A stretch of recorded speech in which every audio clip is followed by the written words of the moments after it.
Like a lot of filmmakers, I was drawn to the unexplained as a source of inspiration. But the more I've explored real-life paranormal encounters, the more I've had to question everything I thought I knew. I now know that there is something out there, and we can engage with it. Myself and fellow filmmaker Andy are inviting you to tag along on our journey so that you can see for yourselves. We'll be travelling across the UK, seeking out genuine paranormal investigations. Round the corner. Monster. From real-life teams. Serious question. Is anyone the other side of this door? Hell-bent on finding answers. 8, 7. Did you just hear that knocking? Jeez, this looks creepy as hell down here. Welcome to the Supernatural UK. Objects that move.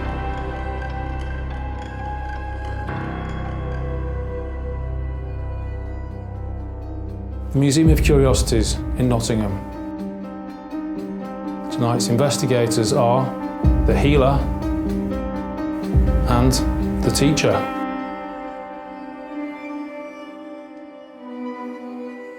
Originally housed in an old and allegedly haunted cinema near the railway station, its bizarre collection now has a new home on the Derby Road. But has something followed it? Here we have Jess, who is a spirit attachment.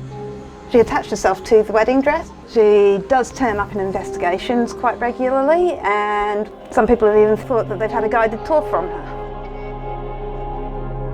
This doll was found in the room where the Butcher of Hanover lived. The Butcher of Hanover was a serial killer who had a predilection for teenage boys and young men. I've seen this doll moving in its locked cabinet. At first it was like a little hand was taking a hold of the bottom of the dress and tugging on it in this direction. The doll actually started jerking, like it was trying to show its other face. The original head from the actual movie, that was down in the room on top of the cabinets, and one morning he just fell right off. He ended up on the other side of the room, and we don't know how he got there. Deep within a building, a discovery only adds to its eerie reputation. Steve one day moved the cabinet and there was a whole lot of dirt behind there, and he started moving the dirt and found steps. There was weeks and weeks of overnights just digging and digging and digging out decades worth of sandstone, and we found this cave and this tunnel here. Spread over 4 floors, the museum is crammed with thousands of unsettling artefacts. Human skulls, taxidermy and haunted objects, each linked to infamous supernatural events. We have here 2 human skulls. One of them has a spirit attachment, the other one hasn't been investigated yet. Which one would you like to hold first? I'll go for the Big one, go for the big one. big one. The big one then, yeah. There you go.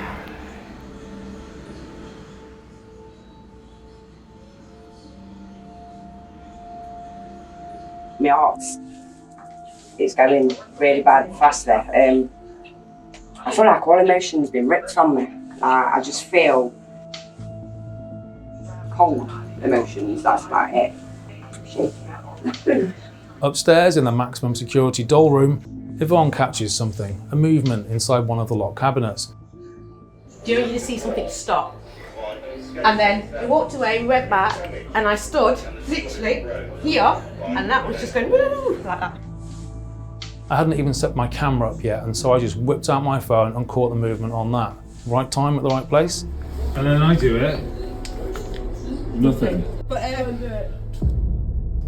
It was so strange, no one touched the cabinet, there was no draft, no breeze, and it did only react to Yvonne's frame.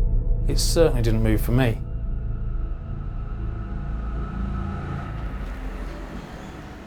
When we were down by the railway station, the dolls were in an enclosed room. There were 2 doors to it, but you could stand in there with both doors completely closed. There was no airflow, nothing, no windows, and the dolls would often spin. They'd often spin because you asked them to, but they don't seem to do it as much here. When I had set up my camera, the dolls decided to put on a show just for me. Again, no breeze, no vibrations, just rocking on their own.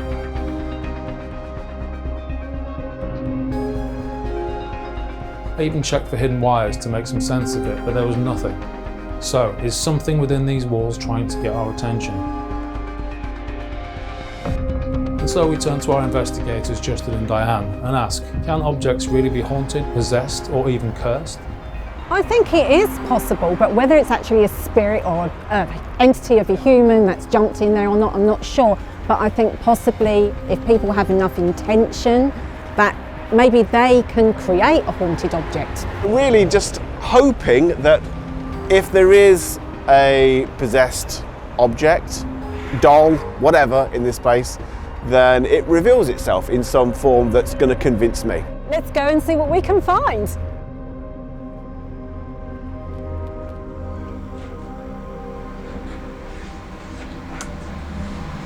How are you? Oh, great, thanks. Looking forward to having a good explore around. Excellent. Let's try and find some haunted objects if you've got them, see if they're possessed.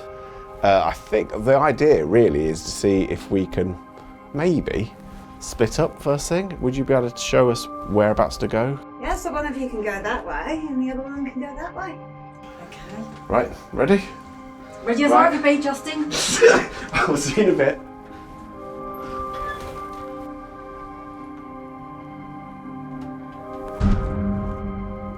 Diane delves into the sinister history of the Pendle Witch Cave, while Justin stumbles upon a chilling urban legend, the Crying Boy paintings, infamous for allegedly sparking house fires across the UK. I don't quite know and understand why somebody decided that a crying boy was responsible for the fire in the first place. Maybe it's because it was an unexplained fire. They couldn't possibly have thought of any reason for there to be a cause for the fire. But then it became a thing. It became widespread across the media. And then you see people burning their copies of the painting, thinking that these images were cursed. They're just a sad looking painting. I don't think they're responsible for any kind of fires. But yet, the tabloid media pick up on these things and a curse is born. Meanwhile, Diane turns to an ancient technique, dowsing, using a pendulum to search for unseen forces. This one is crystal, but years ago they were made of metal or wood. It's a divination tool, so people would have used it for finding water, gold maybe. But tonight we're going to try and use it to see if we can find any spiritual energy that may be trapped within a doll or an item or an article. And we do this by a series of movements. So it will move one way for no, another way for yes, and sometimes it will spin around for a maybe or can you rephrase that question. But it's important that we ask questions where we get a yes or a no answer. Beneath Nottingham, a network of 400 caves lies in darkness. Medieval, older, their purpose remains unknown. One of the theories is that it was a means of earning rent from people. A bit surreptitiously, even if you didn't have much money, you could have one of the cellar rooms or sort of the basement cave rooms rather than having one of the dwellings up above, which might be more expensive. So, and if you didn't have, like I say, if you didn't have much money, you could possibly create your own home just by digging under the ground.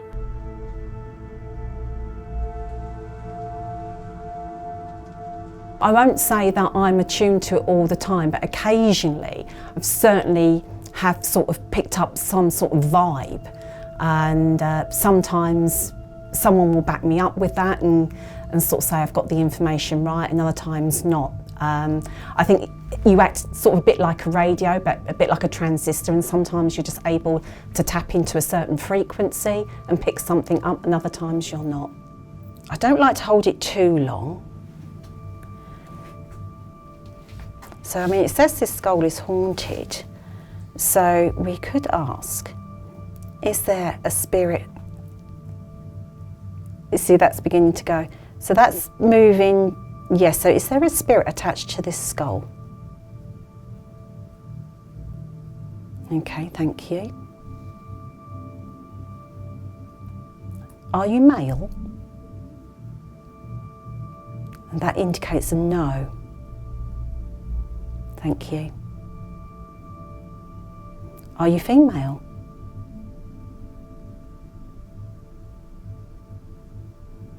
Come on. Doesn't want to answer that question for some reason. I need to rephrase it. So, I don't know what to say. Are you a young woman?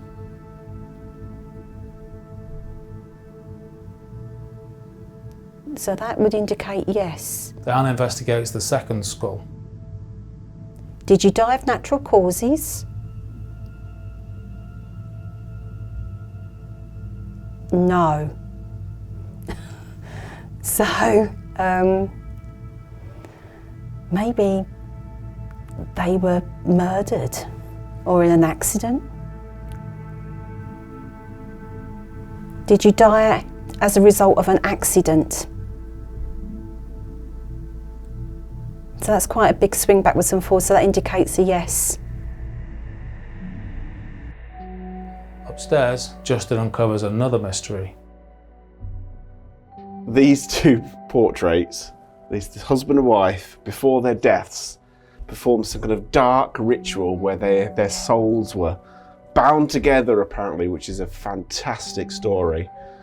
But apparently, if you separate, they must always be together, looking at each other like this and have their portraits close together. Which is why I really, really want to piss them off by moving one of these pictures. I'm thinking that she is probably going to get really annoyed, so I'm going to move him, I think. Leave her there. I want to see if I can really anger her by getting rid of her husband somewhere. Let's hope he isn't stirring up more trouble than he realises. Diane is doing her best to find some demonic dolls who might like to attach themselves to Justin. Would you like to speak with Justin? No. Wherever you look, wherever you're standing, she looks like she's looking at you. Young woman's soul likes to open doors, likes people's keys. Is there a spirit within this doll? Well, that's quite a big yes. Thank you. Would you like to speak with Justin downstairs? Yes. Thank you. Will you be nice to Justin? No. She wants to talk to Justin. Justin is also known as a paranormal monkey, so, you know. Is there a spirit of Billy inside this toy? Yes. Thank you, Billy. Billy, would you like to come and talk with us? No. That was a firm no. Okay, we'll leave you there then. A succubus is a female demon, where an incubus is a male demon. If we do something with this lady, then it'd be best to have Justin. A two-headed cow. Now this is where things get really strange. Out of the dozens of dolls in the room, one in particular seems to pull Diane in. The middle doll in here, in like the brown lace dress. I haven't seen anything like that before. It's got the very, very black eyes. Even though she looks like she's been burnt or something, there's something very humanoid about the way she looks. Why that doll? It's an incredible coincidence for her to pick that one with no prior knowledge of what happened earlier when I was there on my own. We've already witnessed unexplained movements, dolls shifting on their own and even responding to people, but now Diane seems inexplicably fixated on the same doll. Could it be that she has something in store for us? She's wonderful. She looks great. I can see why people might think that this model, that image, the painting behind, brings about some kind of experience for them, some psychological impact. It's the whole black and white negative thing. So when they close their eyes, they can still see that image in you know, it's almost burned into their minds. Yeah, I like that. That's cool. For tonight's experiment, Diane has chosen 3 dolls, including you-know-who, with those unsettling beady eyes. It's Justin's new girlfriend.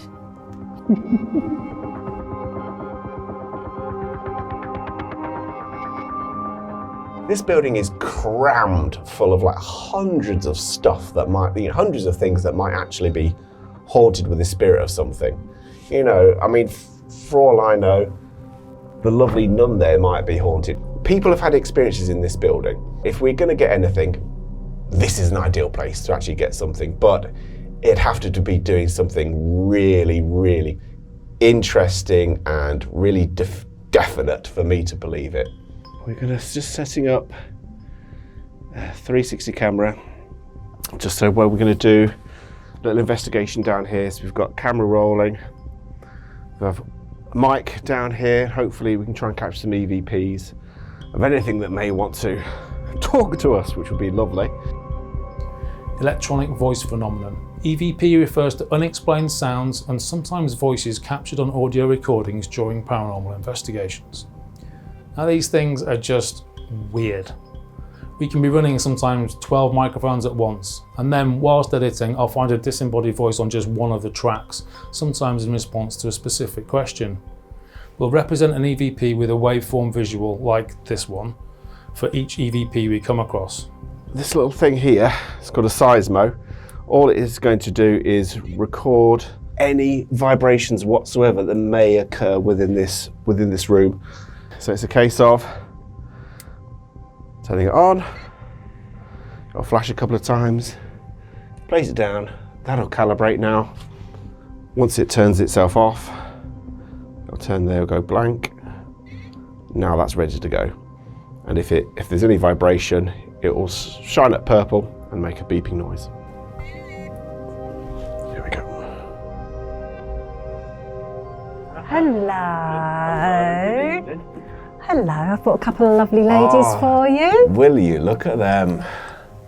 What have you got? What is that? They're hideous. This is Izzy. Look. Okay. This is your gorgeous redhead for the evening. That's very nice, beautiful. What's the story of Izzy? Well, we don't know much about Izzy, but she wanted to speak to you.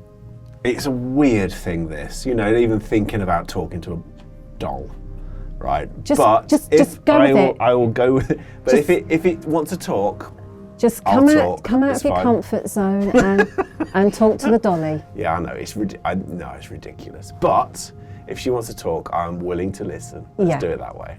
This little lady just really pulled me in for some reason. I mean, Is it look at those particular- eyes. Yeah, they are. Yeah. They're like a shark.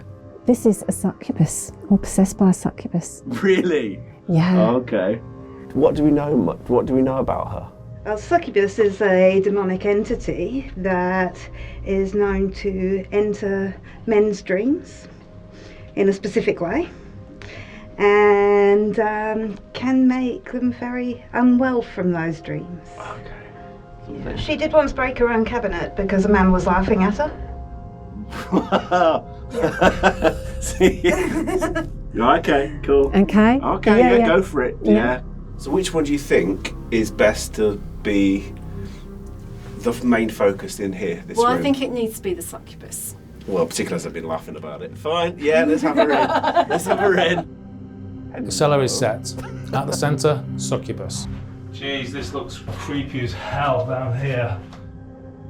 At the far end of the corridor, Shark Girl sitting beneath the nun. And at the opposite end, Izzy, placed next to Jess in her wedding dress. There is a little microphone to the side of us. If you want to talk to us, tell us your name. Are you able to show us in some way that you have the ability to move?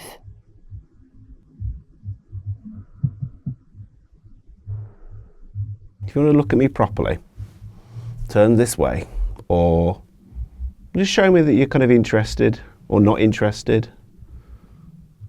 Can you move? You've moved before. Do you want to move now? If there are any spirits attached to any of the dolls in this place, if you can hear my voice now, That is, I think that is a beat of some music from next door. That boom, is it boom, boom. consistent? No. No, there was about 4. It sounded like a bit of a music beat to me. I can hear a bit of music in the background.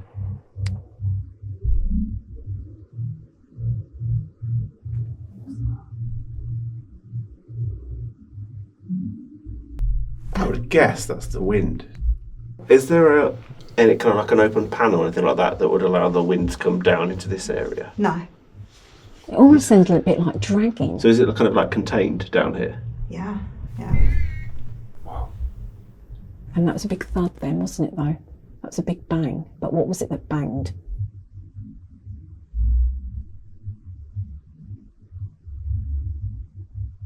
That's a bit of music. If that's a entity, a spirit, a soul, making that banging noise, can you do that again for us, please?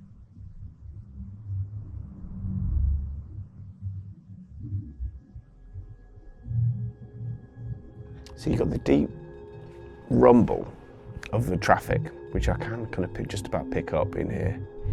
Like a deep bass sound. What's interesting though is that the 2 vibration monitors that's on the floor in here are not picking up that vibration, and they're incredibly sensitive. But something went off. Something, yeah. Something went bang and that went off, yeah. Yeah. Okay, so if you just done 3 knocks, can you do that for us louder again, please? Much louder.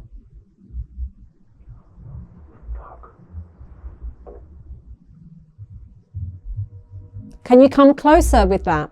Come closer to us and knock again. Like the EVP thing, the sounds we were hearing in that cave were very strange, and the audio you hear doesn't really do justice to actually being there. We know the building is empty, but there are footsteps above us, banging, sensors going off on command, and then this weird tapping on the walls. I've got to admit, there are a few moments down there where it even got a little bit scary.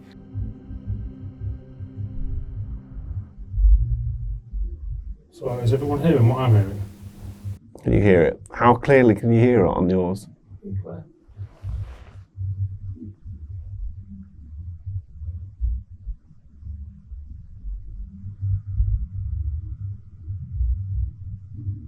That's footsteps now. That's footsteps. Was that like what you heard? You told me that you heard like footsteps walking around above you.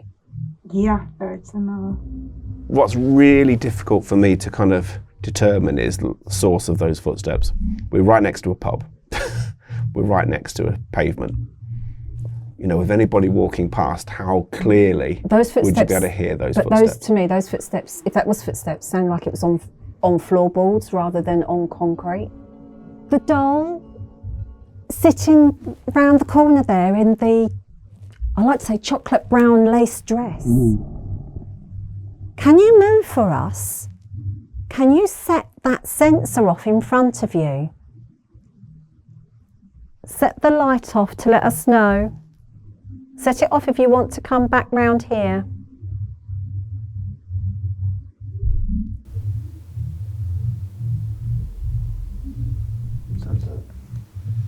Bang, bang, bang. So there's lots. There is lots of noise, music Yeah. from the pub. But there's something banging as well, isn't there? There is something banging, but I'm trying to work out whether it's cars going over grates. The basement cave has already been alive with activity. Could Shark Girl be the one responsible?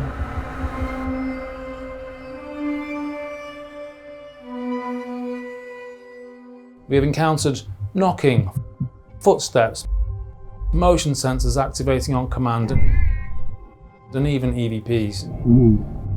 But now we're looking for a rational explanation. Justin and Diane attempt to recreate the sounds, testing the resonance of floorboards, grates and manhole covers.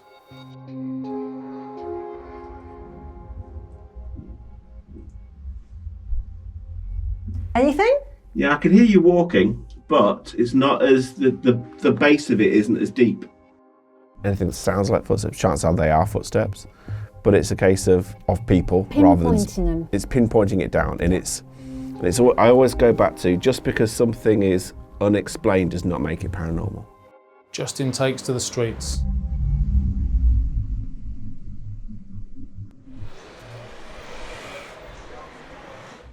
no footsteps. Not footsteps. No.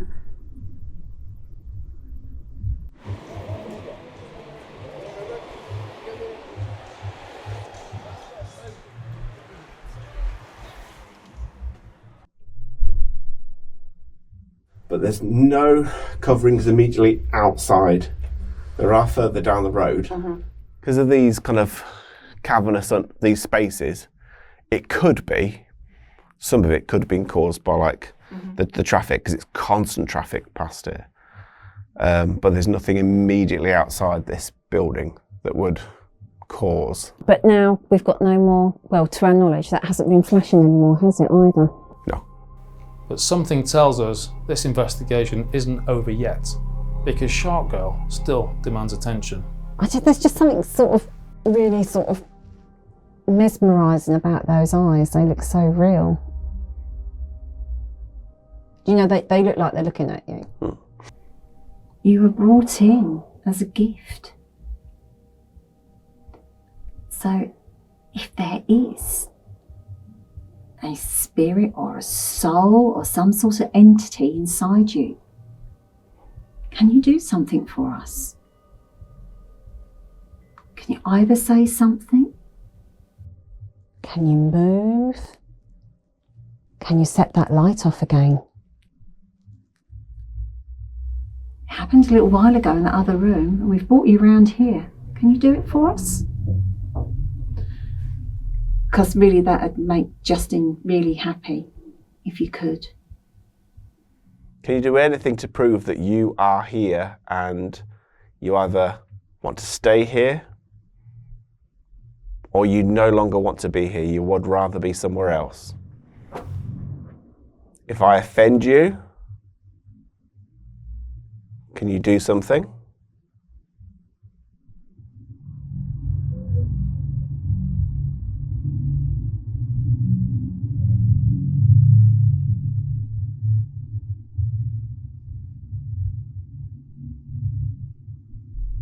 Did either of you hear that? High pitched. No, I thought I heard 2 footsteps again. Did you?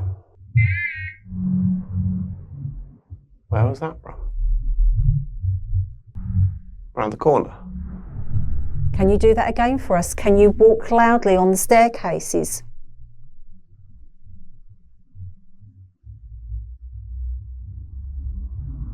Can you hear something?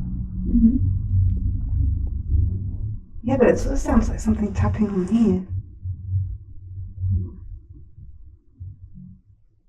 You need to do that louder for us, so we know you're here. Much louder.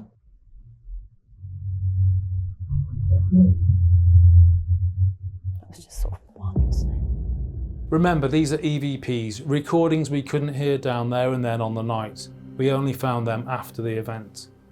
Maybe I'm too closed off and too skeptically minded, but in terms of you're a bit more spiritual, did you pick up on anything spiritually or get a particular feeling from any object that you found today? Well, the skulls, using the pendulum, I got some answers there. This little doll was the one that I was really drawn to, and I've now since found out there is previous footage with this doll and something happening. Right, okay. She's that bored of you. Oh, no, she doesn't want to know. And this one, she actually, the pendulum moved quite a bit with her. Oh, really? Okay. Yeah, and when I said your name, did she want to come and speak to you? It was a very firm yes. Justin hasn't yet heard the EVP recordings, but when we left the equipment running, plenty more were captured.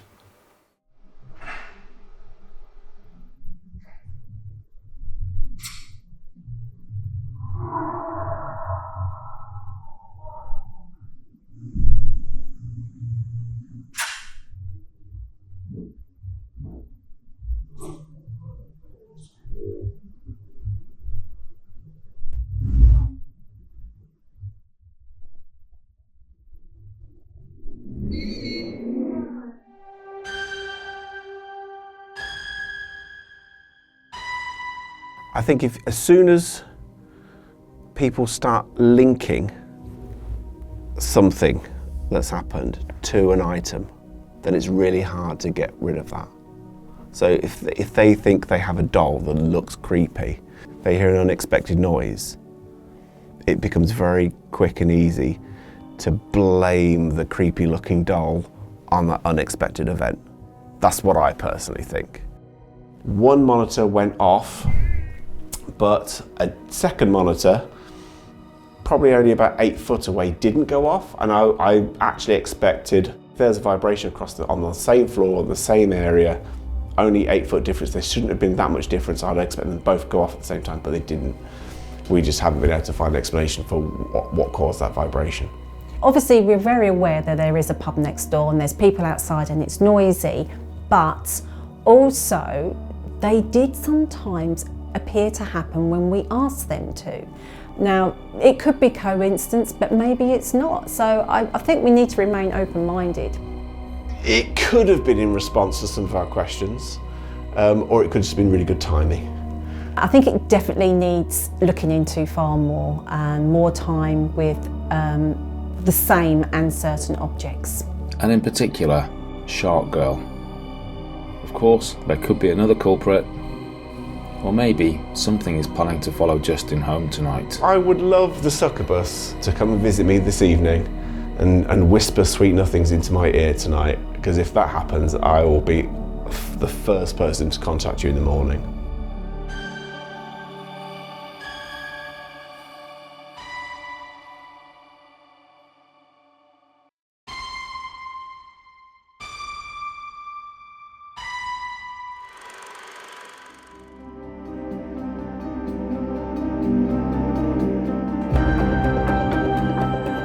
Accident.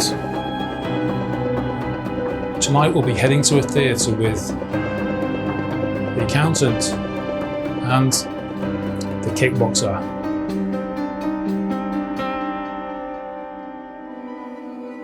They'll be the ones in the limelight of a small market town in South Wales, Monmouth. Hey Craig. Hey me, how you doing? I'm You good, alright? thanks. How are Yeah, you? lovely to see you, yeah. Lovely Nice to to see you you. Here we are in Monmouth. I know. Tonight's investigation is going to be at the Savoy Theatre, one of the oldest theatres in Wales.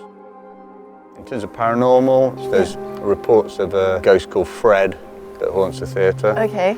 And there's the top corridor to where there's a lady seen from the stalls, and even reports of a serial killer. So I was doing a little bit of research on this particular land here, and there's some really gruesome history relating to this land. There were two priests that actually got into a quarrel here and splattered blood all across the inside of the church. There was also a gentleman in the Middle Ages that was seeking sanctuary here, who come to a church and get protection from the outside world, use it as a place to stay, and he came seeking sanctuary, wasn't given it, and was dragged out of here and bludgeoned to death. And then also in the mid-1800s, there were bodies actually coming out of the ground in this churchyard because there were too many, and the churchyard levelling wasn't exact, and there was decaying flesh that could be smelt through the village, which was pretty awful. This land dates back to the 1st century as well. There was a Roman fort known to be here, as well as a castle and an inn. And yeah, a lot of that energy's got soaked into the landscape. Yeah, so you do question, is that relating to the land, or is it, and then is it sort of going out into the Savoy because that was part of the land here? Shall we head over there? Yeah, let's go. Great.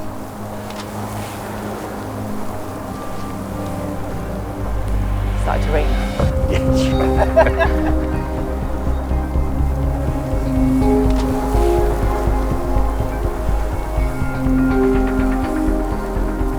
Right. Getting this show on the road, our investigators enter stage left. Wow, look at this place. Yeah, amazing. Stepping back in time. Yeah, it's got that real old feel to it.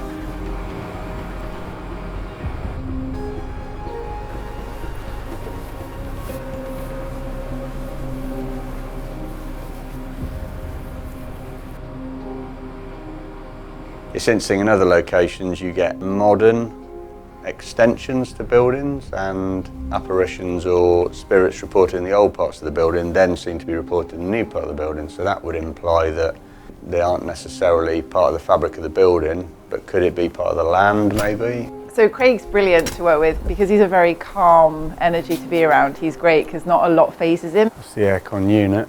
When something does happen, you know that it's something that's genuinely happening, which is brilliant to pick up on. Alone at the front of an empty house, Craig instantly hears an unidentified metallic noise. I heard the noise, then I saw the curtains move initially, so I went up, went behind the curtains, all the lights were off back there, and then I heard a noise in the corner, and nobody there. I went out the back of the room, checked all the dressing rooms, and out the back, there's no one out there. I think the curtains are moving because of the wind. I've investigated theatres before, and what's interesting with theatres, the problem is the acoustics. If you go on stage and you say something, it sounds like it's coming from a different part of the room. Where you think the sound is isn't necessarily where the sound originated from. So that's something you have to bear in mind. As they tread the backstage boards, Storm Iowin closes in around Monmouth, wreaking further havoc on the acoustics. How are we supposed to pinpoint it then if when we're sat in the middle of the theatre, it sounds like it's here, but when we're stood here, it sounds like it's out there? That's the challenge. It's wooden ceiling, isn't it, up there? Is that what I can see? Yeah, it looks like wood. The sound returns. Doesn't it sound? Yeah, it sounds like it's. Yeah, when I was there earlier, it sounded like it was coming from the sort of right-hand side of the hall as you look out. But while we were sat in the middle, it sounded like it was coming from behind here. Yeah, this is the problem with the theatre. It actually sounds further away now that we're stood here. Yeah, I know, it's weird. Admitting defeat, the pair realise they need to take a few moments to decipher what sounds are normal before they can investigate anything paranormal.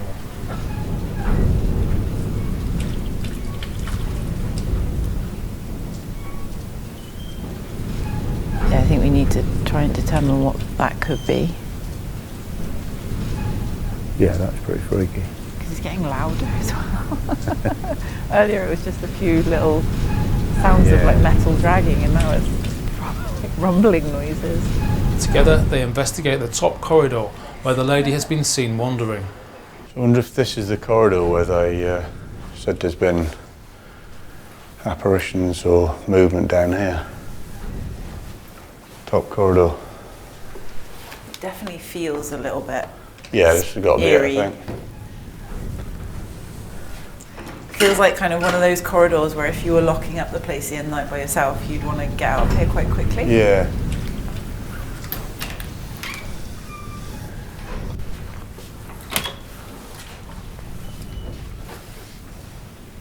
It would be really cool to like sit in here in the dark in one of these boxes. Like maybe you could sit in one and I could sit in another. Yeah. And see what we pick up on, or what we hear, or if anything comes through. Yeah. Yeah, we'll do that. Out on the dress circle, the grinding metal noises reach new heights. Oh, I hear that then? That sounded like it was right above us. Yeah. You can hear the vent. Yeah. Can't hear that rumbling noise anymore though. No, that's the bearings on the vent, isn't it, really? Yeah. The squeaking noise. But that rumbling we were hearing when we sat down there, I haven't heard that for a while. No. If that's part of the same ducting system, maybe that's why that squeaking sounds like it's sounding in weird locations. This app can provide interesting supporting data when used alongside other ghost hunting tools. It taps into your phone's built-in sensors, measuring electromagnetic fields, movement, orientation, and even sound anomalies. It also features a word bank, said to let spirits communicate using its voice. Tonight, the app will be especially vocal. One thing it doesn't do, predictive speech. So listen carefully to the words and their timing. So we'd like to communicate with you. We'd like you to give us a sign that you're here with us tonight.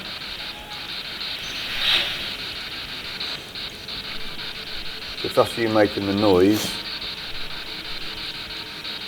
if you could continue making the noise, confirming that you're here with us tonight. And likewise, you're welcome to communicate through the radio on the stage. What was that? Married. Wonder if you could tell us your name.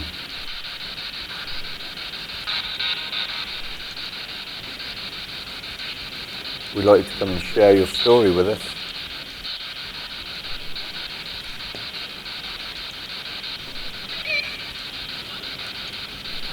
That was an odd noise. Tell us your name. I'm Craig, this is Amy. Hi, my name's Amy. We'd love to speak to you this evening. If there's anybody here that can hear my voice. Really weird noise. If that's you that's making those noises. That's odd, that's not a noise we've heard yet this evening, that tapping. Maybe you could tell us something about the apparent serial killer associated with this location?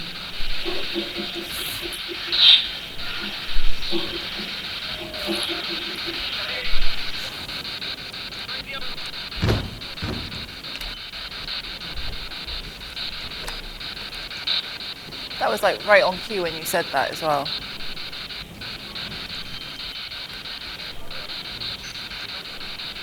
What does it sound like where you're stood? Sounds like on towards the roof, I think. Yeah, it sounded like it was above us then. But a lot more forceful now? Yeah, I think the wind's picking up maybe.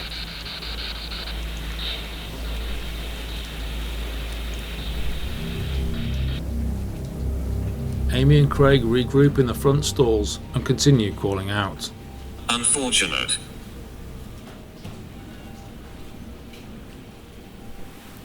Can you tell us what you think is unfortunate? You are funny. Accident. Is there someone here that relates to having had an accident here? The lady maybe that Craig mentioned earlier that fell? Are you here with us?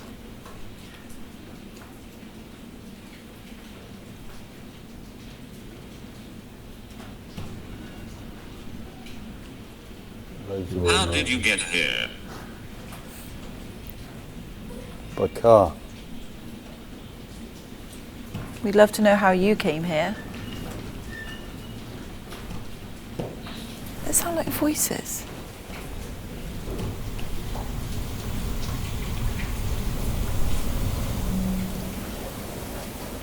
It almost sounds like people whispering, doesn't it? Does it, like, I think it's water.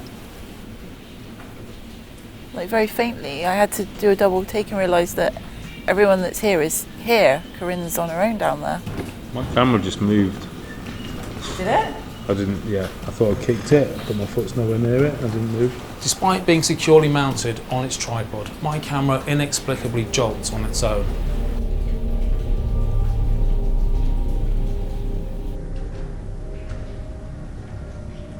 And then another bump, as the Ghost app announces, Thor. We had that word before. Yeah. What word is that? Thor. It is Thor. Yeah. Tripods do not move, they do not jolt forward, that's twice now. But then a third. Well, considering there's a massive storm outside, maybe the God of Thunder is like nearby. Yeah. As storm Iowin intensifies, we're beginning to wonder if tonight we're the ones in the spotlight. So we've moved up to the boxes in the stalls.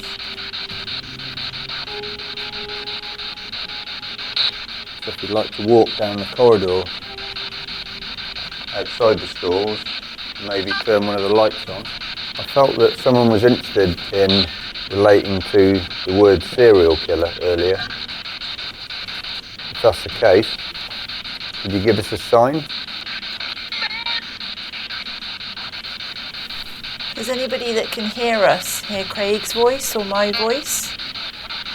We'd really love to hear from you or talk to you. Love to have some company if there's anybody that would like to come sit with me.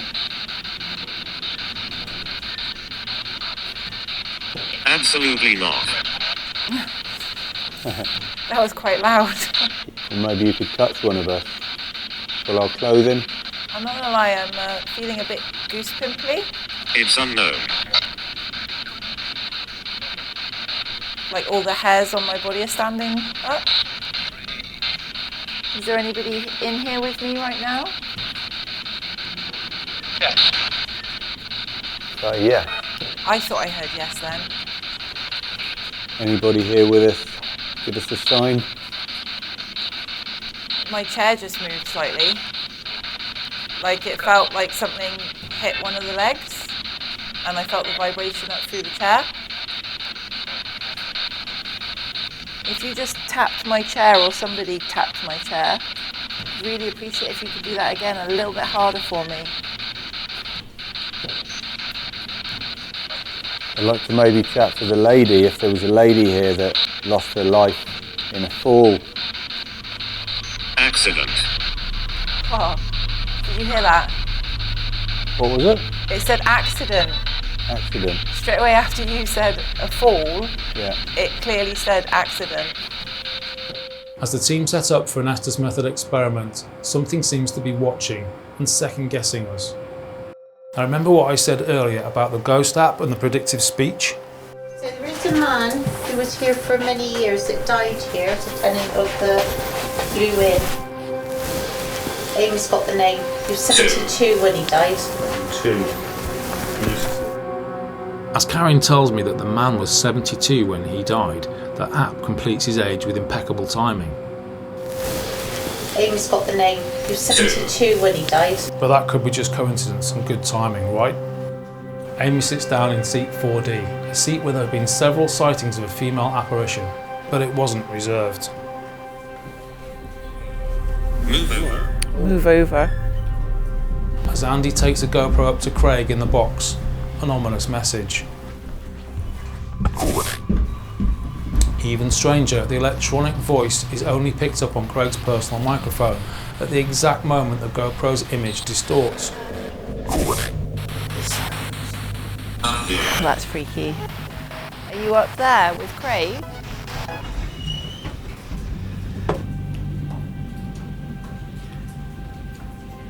Down there.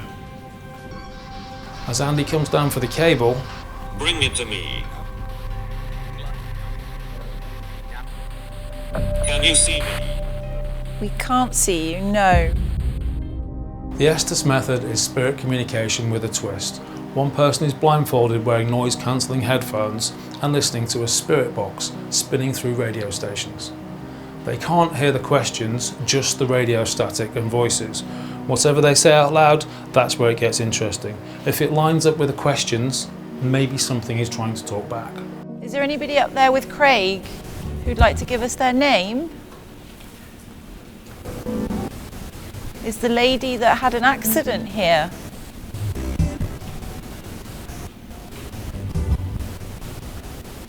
If you are, we'd love to hear from you. You can use Craig to talk to us.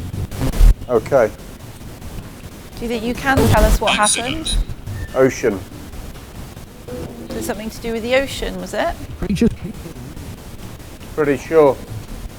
Can you give me some more information? I'm stuck. Why are you stuck? Is there something holding Nothing. you here?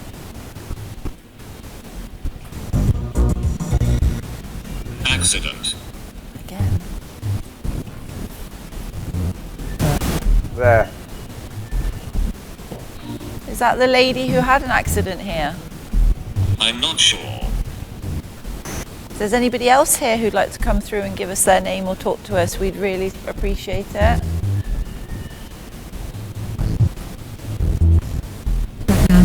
Background. Thor. Is that Thor? There's plenty of energy around us for you to use this evening. My camera begins a slow tilt forward by itself.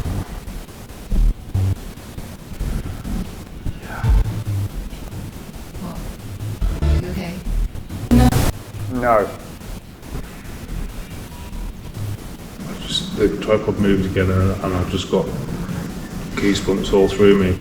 The camera bumps are really starting to freak me out now. It was like someone was knocking the front leg of the tripod, and when it started to tilt forward, it wasn't like the pan head tilting, it felt more like the leg had been left unlocked and it was just sliding forwards. This time it felt like something was really in my space and I just didn't like it at all. Hairs up, full works. Are you affecting John right now? Are you stood with him in the tripod? Is it you that keeps moving the tripod? Yeah. Succeed. Can you give us a name? Anybody that can hear my voice, it would be lovely to know your name. Are you being a bit playful and you don't want to give your name? Olva. With you. Move a chair. Unbeknown to Amy, Tap me Craig on has the taken off his shoulder. headphones. Pretty intense. Craig hears something in the corridor.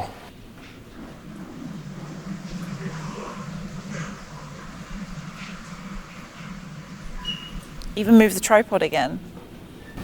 He steps out to investigate, following the sounds. We know that there's a story relating to a serial killer here. Instantly notices a missing window pane.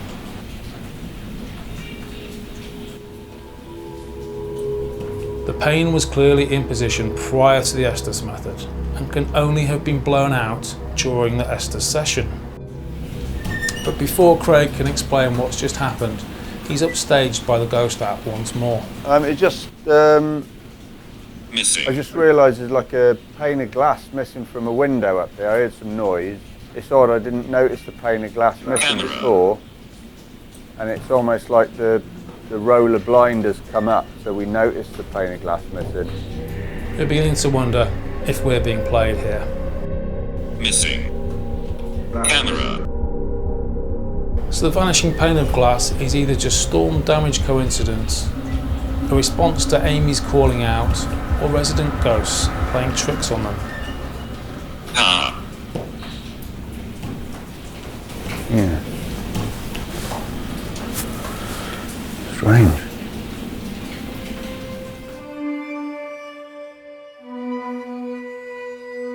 For the curtain call, Amy and Craig have set up some motion sensors and an EMF reader in the stalls. We've got some lights that you could light up in the aisles. Or if you could maybe come and sit in one of the seats near us. Is there a Fred here tonight? We've heard about you. So Fred, if you're here, would you like to walk down the aisle? What year is it? The year right now is 2025. Can you tell us what year you come from? You are annoying.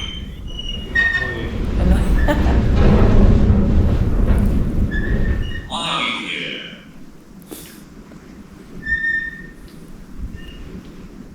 Make the lights come on the aisle, we'll stop talking to you.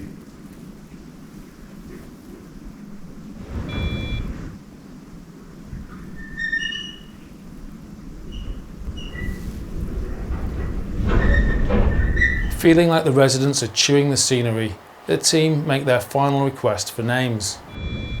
Anybody involved in the bloodshed around the church? Julia. If your name was Julia, can you tap twice for yes and once for no?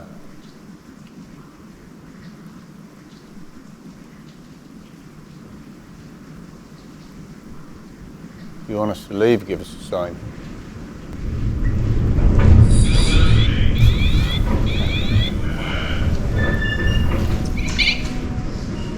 A biblical storm, creating an eerie atmosphere, vibrating chair legs, moving cameras and lots of very playful second guessing. Missing. Craig had an incident where he figured out there was a pane missing upstairs from one of the windows, and the app came out with missing as Craig was telling the story though.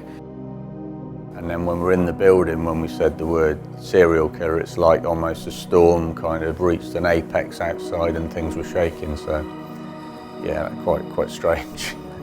Because there seemed to be moments where if we stopped the camera or stopped recording, something would come out on the app or something would be said or something would happen as if like they know and they're waiting for it. Absolutely not. There was a lot of conversation about a lady who'd apparently fallen upstairs. So when we referred to that, accident came about 3-4 times, I think. Accident. Oh, did you hear that? As for the overly chatty ghost app, I get that sense a lot of the time, a lot of places I go though, that there's always something that's maybe having a little bit of a joke. Yeah, and almost like a sense of humour. with some of the responses, really.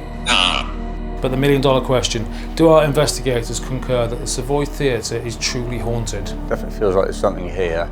There's definitely something in the top corridor, and it would be really interesting to investigate a little bit more.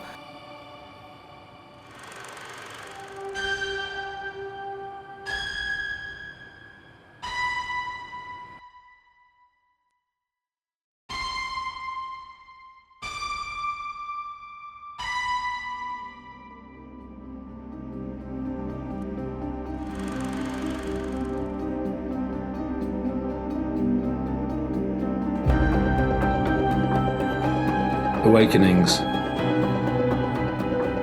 Tonight we'll be heading to the House of Frankenstein. Investigators are the engineer and the scientist.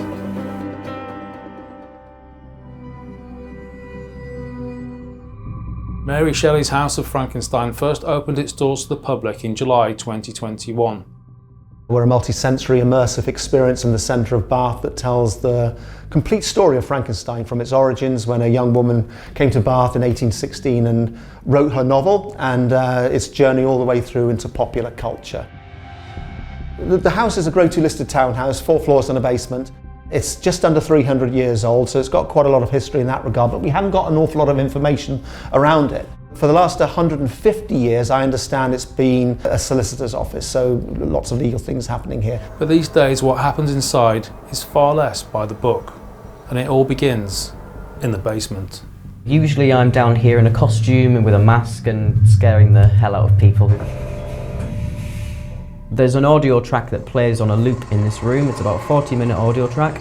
And in that there's things like there's cogs turning, there's whispers and things, but it's all echoed and layered into the audio, so it's quite subtle. And when I was down in this room waiting for a customer, there was all of a sudden just this very low male voice that just really aggressively shouted, like, no! It wasn't in the audio track, it just filled the whole room, and it was a very strange experience. Just before we opened, we had a technical team here, and one of the lads there reported to us that he was walking up the stairs out of the basement and felt a very definite shove into his back. And he sort of stumbled onto the stairs, turned round to scold his colleague, who he thought was having a laugh with him, but there was nobody there. There is that whole feeling, as you know, when you walk up the stairs, you feel like, oh, I'll just get up the stairs quickly, but you feel like there's somebody behind you. But I don't know whether that's my mind or not, but there's definitely, it's not comfortable to be downstairs. Perhaps Jokes isn't the only one causing mischief down here. Could there be another trickster in the house? For the first 3 months when we opened, virtually every day we would come in, sound had been turned down or a lighting effect had been switched off, the dials had been moved, but these computers are housed inside locked cabinets. They're not just available for anybody, and only a couple of us had access to these. One dial would go down, then the next day a different dial would go down, the next day a switch had been switched off. Upstairs on the second floor, something or someone has been known to get a little more physical. 3 different people from 3 different countries, as it turns out, all contacted us and said that they were coming out of one of the rooms and felt themselves being physically pushed out. A woman came in, she wanted to buy a ticket for the attraction, so I sold her a ticket. She probably spent about 15 minutes up here, came back downstairs to the front desk where I was, and she said, I'm really, really sorry, I'm gonna have to leave. She said, I can't get past this first floor because there's like a darkness that surrounds it, and and then she kind of just scurried off, and I was just left like, oh, okay. At the very top of the house, things don't just go bump in the night, they take flight. This is the attic. We are currently in Victor's Lair escape room. We used to have a prop that we would stick in a photo frame on the wall. It was a silicone face, and often it would fall off, but this one particular incident I watched as it didn't fall out, it sort of shot across the room and then just fell flat. Stories of strange occurrences echo from nearly every floor of this 300-year-old building. On a couple of occasions, staff have reported that they've been sitting behind the desk and they suddenly heard a scream in the hallway and they ran out there. It's usually been a child's scream, but there's no one there. I think there's something, that this house has, but whether it's, falls into the realms of paranormal or, an explanation scientifically, who knows? Tonight, for the first time ever, the House of Frankenstein will open its doors up for paranormal investigation. We have Kev Kerr, a seasoned paranormal investigator with a sceptical mind. I'm looking for the truth, and I want to find out if ghosts are real, if they're not, if these paranormal happenings are really paranormal or not. Katie Goodland is a senior university lecturer in psycholinguistics. She studies the psychology of language but remains open to the supernatural. Mary Shelley was an amazing feminist before her time, and that really inspires me, that strong female within a man's world, especially of that time. I'm expecting to find nothing paranormal. I believe this is a psychological thing that's coming from the building itself, the way it's set up, and with so many different speakers, so much different, say, EMF in the air, so many things affecting the environment. I think that's what these people are experiencing. But Katie is hesitant to voice a strong opinion at this stage. One of the things that we find when we do research is that we don't know all the answers, and in fact we don't know all the questions until they're posed towards us. Waiting in the wings, local historians Karen Besant and Lorianne Jones are ready to offer their insight. We are on standby in case the team need us for anything. Come on, let's go and get a drink. Let's hope they go easy on the spirits in there. First things first, Kev wants to get to the bottom of those mysterious free-moving dials. On a normal working day, you would come in, you'd switch on the main power, you'd come along, you'd press one button, and that's the special, the effects are on. Because it being a multi-sensory place, it's like something was playing in the background that may be creeping someone out, and they just said, oh, do you want to turn that down a second, because... It wasn't that obvious. Yeah. It was more subtle than that. It's just like you're going, shouldn't there be more blue light in this corner, or a red light in that corner? And it's or where's that sound effect gone? And it's just like, and you know, there are multiple tracks on here, and it's just that one happened to be switched down. Nothing massive. Yeah. It was just like a minor irritation. If there is a spirit here, or what we would consider to be a ghost, it doesn't seem to like the fact that this is here. It's certainly the first 3 or 4 months when we open, people being pushed out of rooms, and on a staircase when the guys actually who put this system in, he said he was walking up the stairs and found himself pushed in the back and fell over. And the people and things upstairs, the people being pushed out of the room, that's first 3-4 months of opening. It's nothing since. Next, the pair descend into the basement. Oh wow, look at this. Oh, this is great. Cellars themselves can be daunting, can't they? Let alone when they're dressed like this as well. Really interested in what the house sounds like from down here. Yeah, you can't hear any traffic, you can't hear any other environmental noises. Kev has devised an experiment to attempt to understand the disembodied scream of no reported by Jokes. This is my wonderful notepad, and it's very heavy. Okay. I need you to take it. Yep. Go a couple of feet above the floor. Yep. Just drop the notepad, and it should make quite a loud bang, I imagine, the way the sound travels here. I just want to see if a sudden bang, or maybe someone dropping their phone, or dropping some kind of object, actually made that noise. And I'll see if it's very similar to the word no. Notepad in the staff room. Okay, yeah, it sounds like something dropping, really. Nothing like a no. Great. No, same again. It's very loud, but it definitely just sounds like a bang. Do you want to just try saying no? No. Yeah, I can hear you clear as day just saying no. Certainly nothing guttural about it or what was described. I'll try it in the staff room now. No. That was super quiet in comparison. I'm just thinking this is probably more of a high traffic area. If people are on their lunch break, people might be more likely to talk up here freely. I would like to try something quite different though. On my way. They take the investigation to the second floor, where visitors report an unseen force pushing them, making them feel unwelcome. This is a room that's obviously had lots of traffic going through it. We're going to see if anything happens when we're stood in the doorway. There's some anecdotal evidence that we've heard, so we want to see if we can get some really solid empirical data to back that up. In their next attempt to communicate, Katie and Kev will be using the Estes method. Katie wears a blindfold and noise-cancelling headphones attached to a spirit box which spins through radio stations. Kev will be asking questions as Katie calls out any words she hears through the white noise. Okay, you ready for this? Are you? I absolutely am. Let's go in, let's see what it's going to bring us. Well, good luck. I'll do a test just after you start, just see if you can hear what I'm saying. Okay, great. Right, see you on the other side. Enjoy. Can you hear me, Katie? Can you hear my voice at all? Okay, take the headphones off, we'll try it again. Good. Could I ask you to come forward and maybe tell us your name? Hello, you. That's great. Is that someone who wants to talk to us? Looking forward. Maybe you could start by telling me what your name is. Dying. Was it you who Hear me. Was it you who pushed a couple of people who've walked through this building? Over.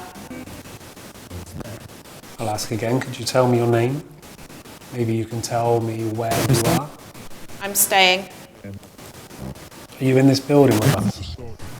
On the side. Enter. Back room. Give me the name of someone in this building. I'm trying to give. Can you tell me, maybe if you're struggling to give me a name, can you just give me a Hearing. letter? In the room.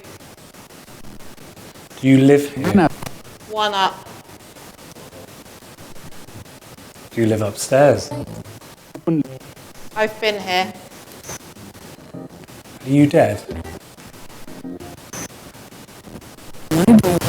Living dead. Do you know why we're here today? Yes. All about me. We remain. I'm going to be stopping trying to communicate soon. So if there's anything important you want to say, Run. anything important at all, I need you to tell me. Please watch. Broken. I'm going to count down Hands. I'm going to count Reach down. out. Talk. So now is your time to say something very important. 5, Monster. Communicate. 4, 3, 2, Living. 1. Okay? Hello.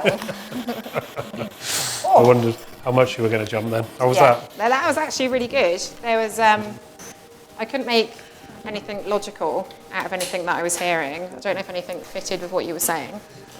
So we got back room come through. We had living dead. We have monster, and obviously broken hands. So have we got anything like that here at all?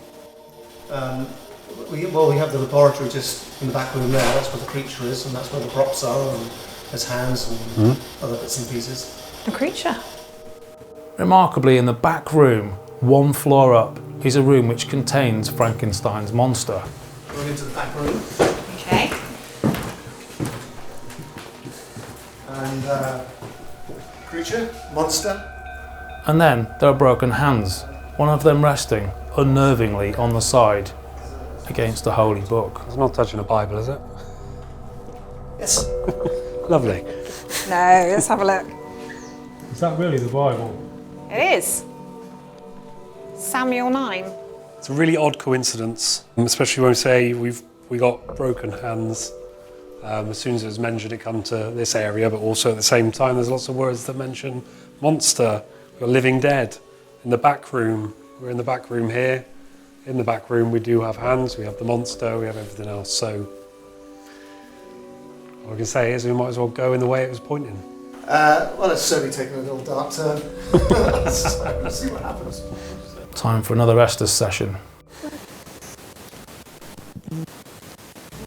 We've followed your instructions. We've come to the back room. We can see the monster. My friend Kev is here, ready to listen to your words. Aaron? Thank you for giving us words. The more words you could give us. Jason. Do you know that you are here in a building? Someone's touching my hair. Little. Boys. Are there little boys here? Teeth. It's as if like 4 different voices are popping in and out. It's like requests for one of them. Could one of you who maybe has the strongest voice talk to Kev and tell him your name and why you are here? You want to be able to private? In private. Do the 4 of you work together? Say Ed. Edward, a while back. Thank you, Edward. Dad did. I did. If your name is Edward and your dad worked, you know. A little bit. Admiral. Dad wasn't. Talk of the Channel. So, Edward, was your dad an admiral? Ears.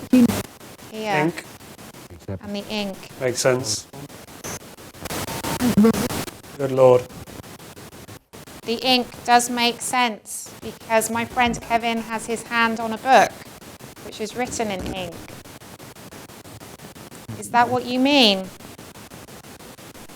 It's obvious. Edward, I feel like I'm building a story for you that your father was an admiral. Arthur. Thank you, Edward. Thank you for talking to us.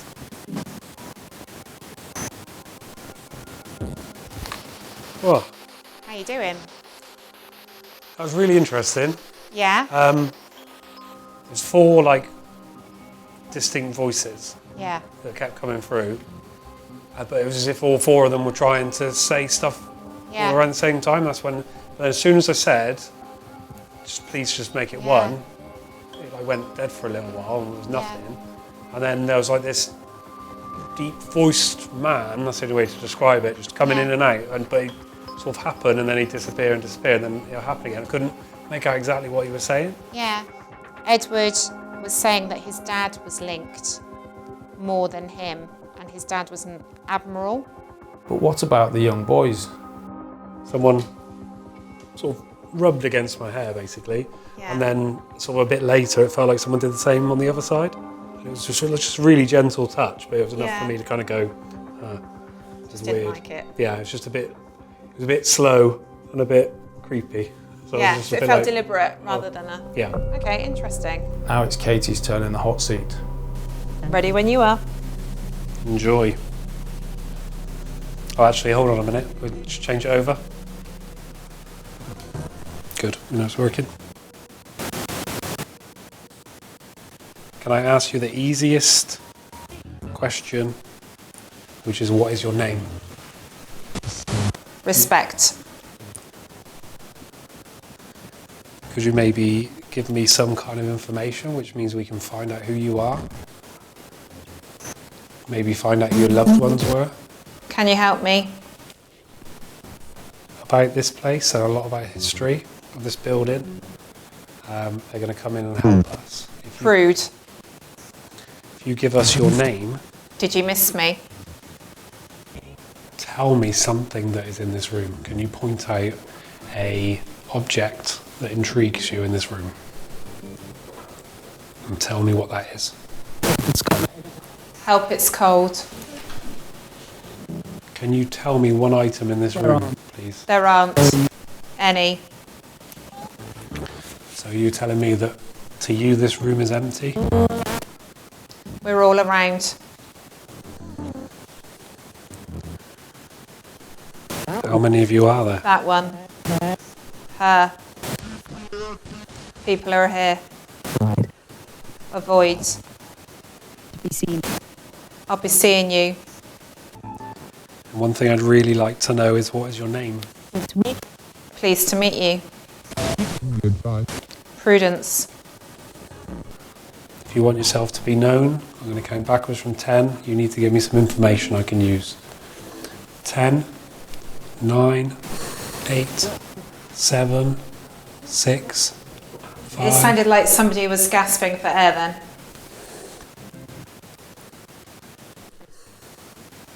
That was really weird. It was like somebody went like that through it. So I started counting back from 10 to finish it, and that was when you said like someone had gasped. Really? Gosh. Yeah, I've not heard anything like that through the SDs before, ever. Yeah. I kept saying prude, and I weren't sure if that was you're a prude type thing. And then obviously later on you said prudence. So it was a bit like, oh, okay.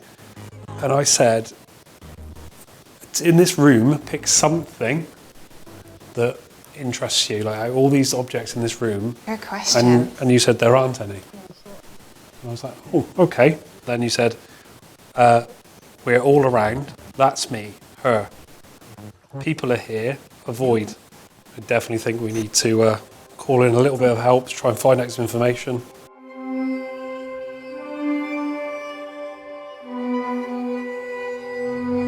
Meanwhile, historians Karen and Lorien make their way up to the house. One of the ones that seemed to have a little bit of back and forth was somebody who was called Edward. They said that their father was linked to either the building or the book. There are two Edwards, which were both sons of the gentlemen who were doctors here at the time. So from 1851, it was a doctor's surgery. John was the doctor. He had a son, Edward, and then 20 years later, on the not the following census, but 2 later, his son has taken over the surgery, and he also had a son called Edward. So, what I didn't mention in the thing, after Edward, twice, I said, Dad did. Edward, a while back. Thank you, Edward. Dad did. I did. And the question was, how are you linked here? Oh my God. That's interesting. That is very interesting. And it would apply to either. Both doctors were John Spender. John C. Spender was the elder, and John A. Spender was his son, who took over at some point. 20 years later, he was the doctor here. They both had sons called Edward, so it could have been either. So our investigators were guided to the laboratory room where Kev picked up on an Edward, who mentioned his father was also an admiral and also talk of the channel. Katie got prudence in the sense of lots of people around her and a large gasp for air. Lorien and Karen then confirmed there are 2 Edwards connected to the building, both sons of doctors named John, but nothing to corroborate the admiral story and no Arthur. But then, as Kev and Katie discussed their findings on the landing, the office door snapped shut behind them. Is anyone on the other side of this door? Serious question. Kev is certain he can hear something shuffling coming from the inside, but the door is locked. Could you maybe knock back to me?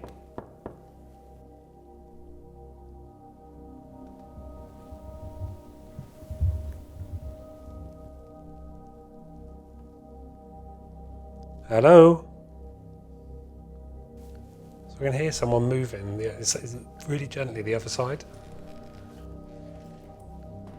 It's okay if you did push it close, you just tell us.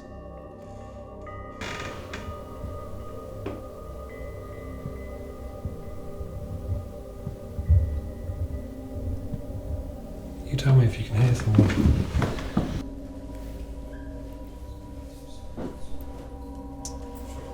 Thing is, if it was waiting for someone to walk past for it to shut, we've been up and down here already how many times? Yeah. Exactly. It literally just... Kev was stood here and it was like behind him. Like pushed. It's just like someone was on the other side of it. It's like quick, shut it before they come in. Chris is called up the stairs to unlock the key-coded door.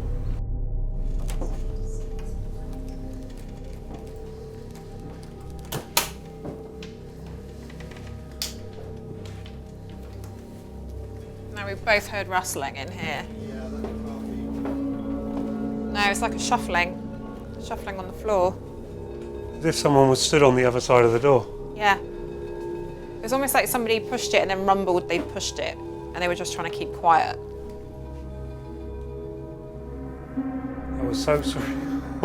So if we allow that door to just close on its own, let's see if it catches on a latch. Yeah, that sounds good. Does that door go anywhere? So I'm just wondering if it's anywhere I could hide in there. No. It's literally Tiny. Are you saying you 100% heard something? Like a shuffling behind here, yeah. It was as if someone was on the other side of the door, and as if we were about to come in and they wanted privacy. Yeah, it's like, I need to be quiet. Suddenly, bang, I need it's to be quiet. closed. And then listening, I was like, someone's in there. And I asked multiple times, is there anyone, like, genuinely, we need to know if someone is in here. So that's where it was, where I saw it close behind you. That's where it was resting. Well, the thing is, on that, so we need to turn the lock. So if I'll try to push it. Okay. You can't push it. Come on and look. That would normally close. So that must have been how it was. Yeah. And then it's You just have to gone. do that. But what he discovers is impossible. The door's latch must be twisted from the inside to close. Now there's nothing hanging on the back of there that could have knocked it or... Well, no, it's Not just like that, not to the extent of turning the... No.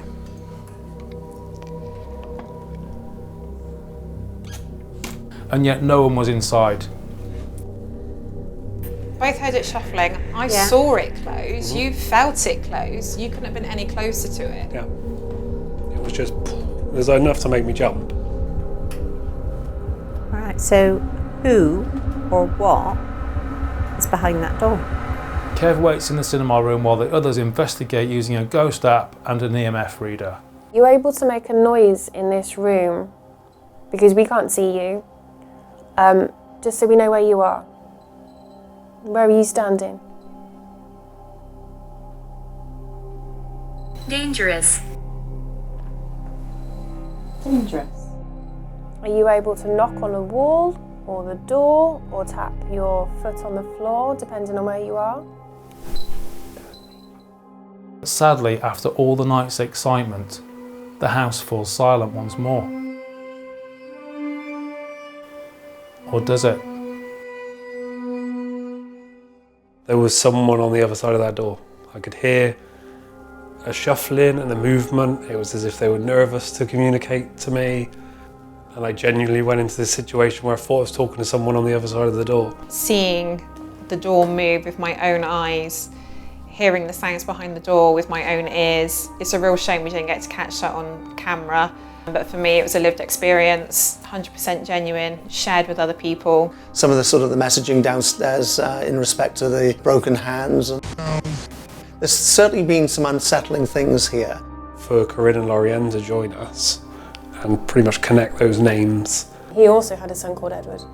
It's really strange. I think that's where it needs that a little bit more in-depth investigation to kind of find out what's really going on here. There has been strange things that I can't explain. I didn't get to meet... Did you just hear that knocking? I did. Not 3 times. Yeah. I thought it was you. That was very strange. My God, what a place. Sometimes you just fall flat, and sometimes the activity could be mad. Like, it's as if someone in there is going, who are these people? They're here to listen to us finally. So you always take it like, just on a level playing field. Let's see how it goes. And it's been very interesting. I think there's a lot more to be found. But historic Bath, what could be better? What a setting. There's definitely something here. For me, there were some things here that just could not be explained.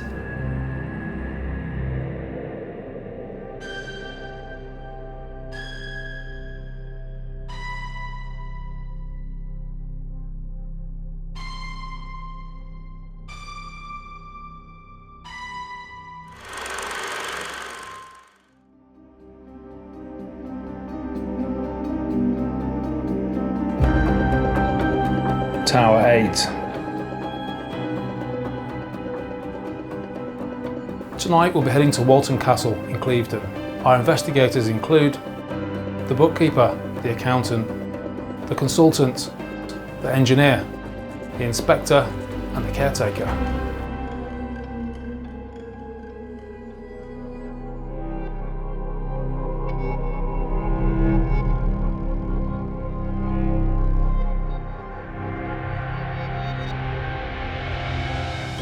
This broad church of 6 paranormal investigators, including a hardened skeptic and 2 psychics, will attempt to establish whether Walton Castle is really as haunted as people claim.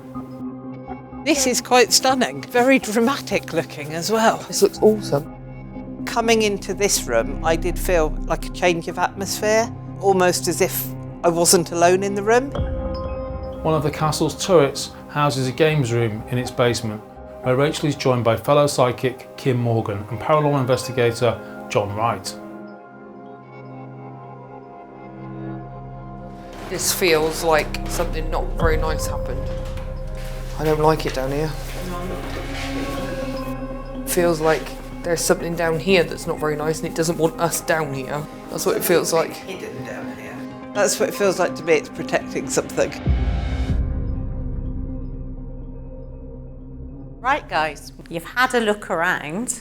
What do you think so far? Fascinating. Yeah? Very interesting. Yeah. Well, there are some paranormal reports. What we know so far is when we go over to one of the turrets, there's a games room, and on the top of the stairs, one of the housekeeping staff felt as if she was being pushed down the stairs. We also have the sound of children run up and down the spiral staircase. Also, the middle floor in the library, an old gentleman has been seen and someone looking out the window when they were locking up at night. Psychics Kim and Rachel begin their investigations in the library. So to start with, in this room, we're going to sit quietly. That way we'll get to hear the natural noises of the building. Then we'll start asking possibly for things to happen. So I'm calling out to those who reside, those who return, and those who may be just passing through.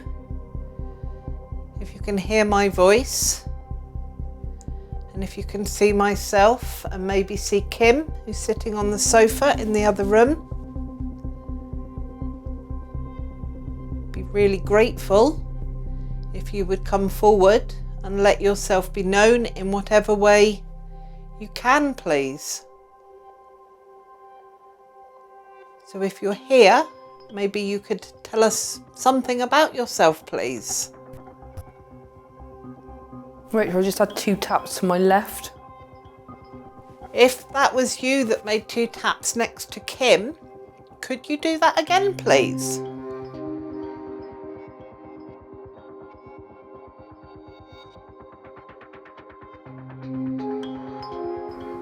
Just gone really cold down my left-hand side. That's the same side you heard the tapping. Yeah. Like a cold breeze, and it's warm in here, right? Paranormal investigators Craig Williams, John Wright and skeptic Kev Kerr are attempting to communicate with a presence believed to occupy the games room. Okay guys, so got a bit of a setup here today. So we're going with a classic SB7 spirit box. It's just a radio frequency scanner. So you can choose FM, AM, forward sweep, backward sweep and sweep speed. And I've got it going through a noise gate, so it's cutting out all the background noise, and then hopefully it'll be just the content that comes out of the amp. I've been investigating the paranormal now for 5 or 6 years. I'm looking for hard evidence. That is what I want.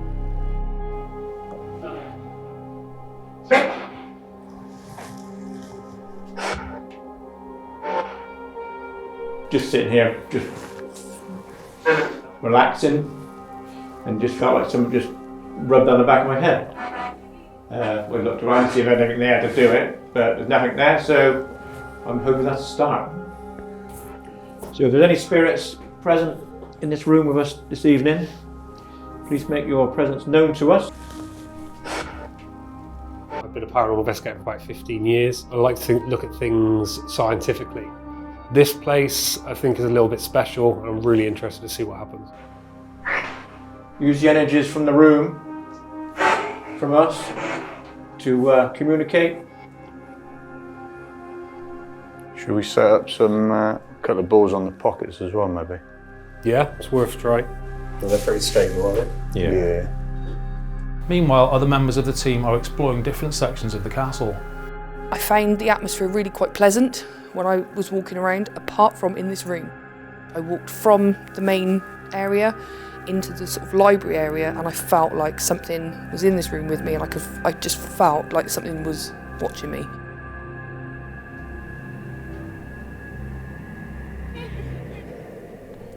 Did you hear that? Yeah. That was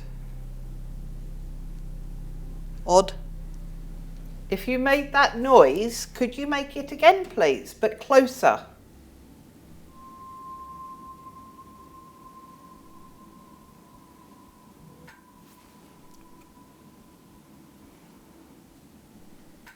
What was that? I don't know.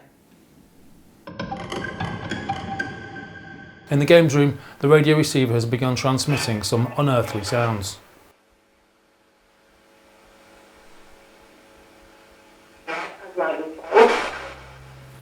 Maybe you could shout one of our names or try and say one of our names. So I'm Kev. Can you try and say Kev through the spirit box?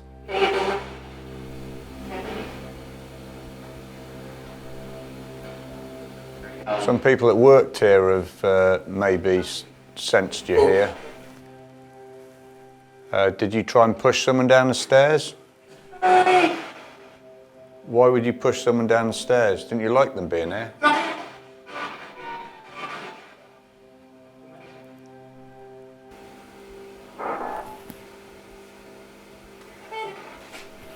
Hear that voice then? It wasn't.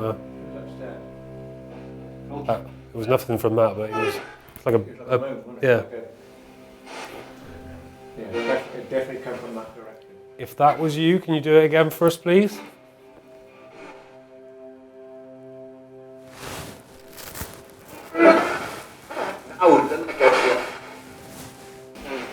I felt someone touch the back of my hair twice then. Really? I thought it was caught on my jacket then. Exactly the same as I was there. Yeah, just on the back there. Intrigued by the bizarre interactions in the games room, 4 members of the team reconvene in the library.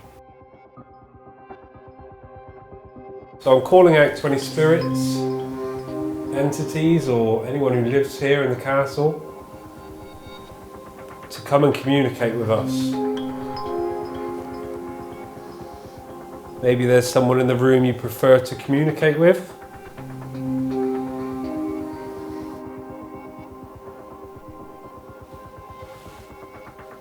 Seriously? On the back of my head. You got touched? Honestly, someone just touched the back of my head. Really? True as I sat here now, someone literally just tickled the back of my head. Can you touch me again?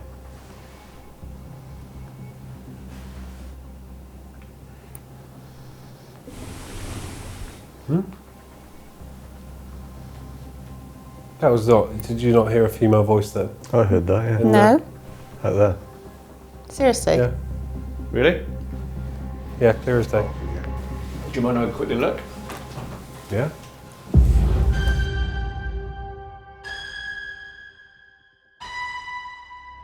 The team have just heard what sounds like a woman's cry for help.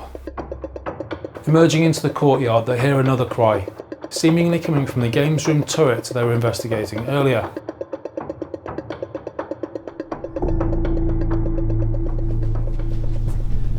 Go check.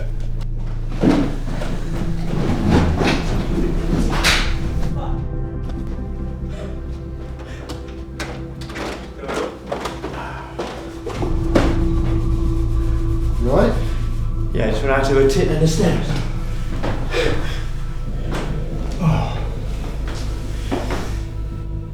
Talk to us. Was that you just made me trip up down the stairs? Was that you just screamed? There's someone here who needs our help.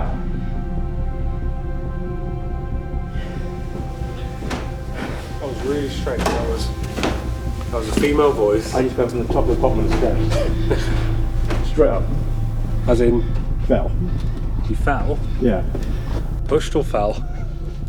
I first thought it was a slippery floor. That's got the grip rods all on it. And I literally went from the top to the bottom and landed on the floor. as we're investigating a castle, for us, we have to look at rational possibilities, but we've had some irrational things happen tonight.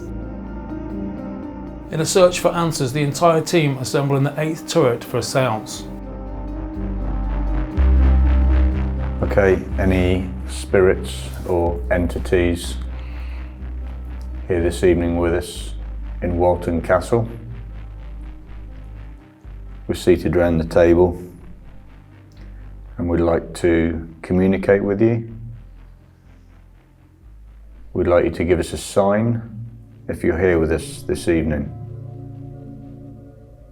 Maybe you could make a noise. We don't mean you any harm. We're just here with open hearts to communicate with you.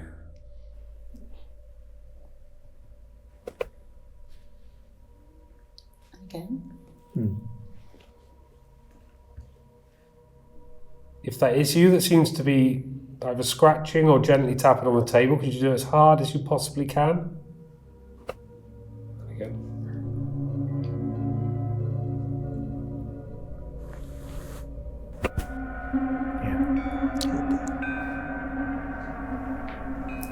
Is it heat from the candles making the table expand or anything? Not from that concentration. Can we take our hands off? Yeah. I don't know about you guys, but I've just heard a sort of scratching noise here, which is really odd.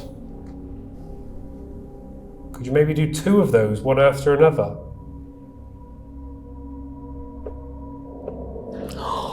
Fantastic. Thank you. That is absolutely fantastic. Thank you so much. Can I ask you if you understand that if I said, can you scratch twice, 1, 2 for yes, and once for no? Do you understand that? Fantastic, yes, thank you. Okay. Do you live here? Yes. Thank you so much. Can I ask if you are male? No. So you're female. Fantastic, thank you very much. At one point I had a look under the table because I thought it was so, there was something there at the table making a noise. I'm thinking, well, is it a mouse or something? So I went under the table with a torch, had a good look. Nothing under there. Are you happy that we're here talking to you?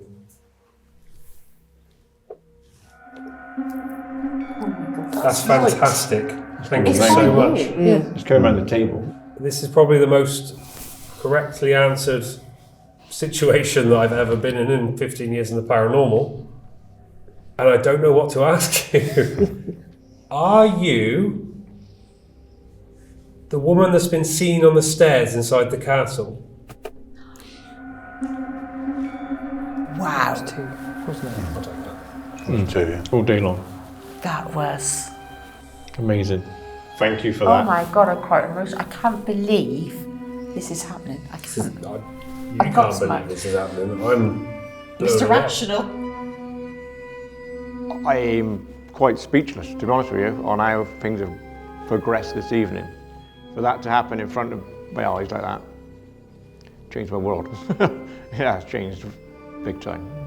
It's not a scratch on the wood, it's a scratch in the wood. It's just like it's pure poltergeist. We had tapping on cue, which again doesn't happen very often, which to me showed that something here wanted to communicate with us that was intelligent. I think at the moment it's one of those situations that I definitely didn't expect from tonight. I'm a skeptic. I've always been known for my skepticism. But honestly, I think what I experienced, that's something incredible. Knowing that environment was controlled, it's changed my outlook. It has changed the way I think about things. I'm so glad it's happened tonight in Walton Castle, and you've experienced something that we've experienced ourselves that baffles and completely undermines your scepticism. You know what I want to say to him? I What? told you so.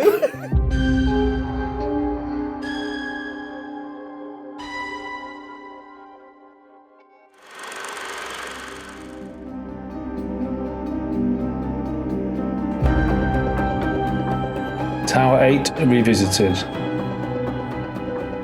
Tonight we'll be heading to Walton Castle in Clevedon.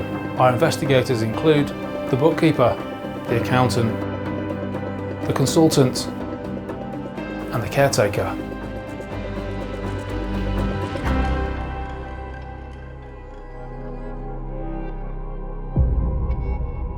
The events at Walton Castle left even our most sceptical investigators stunned. Pretty much 96% certain that that was a paranormal experience.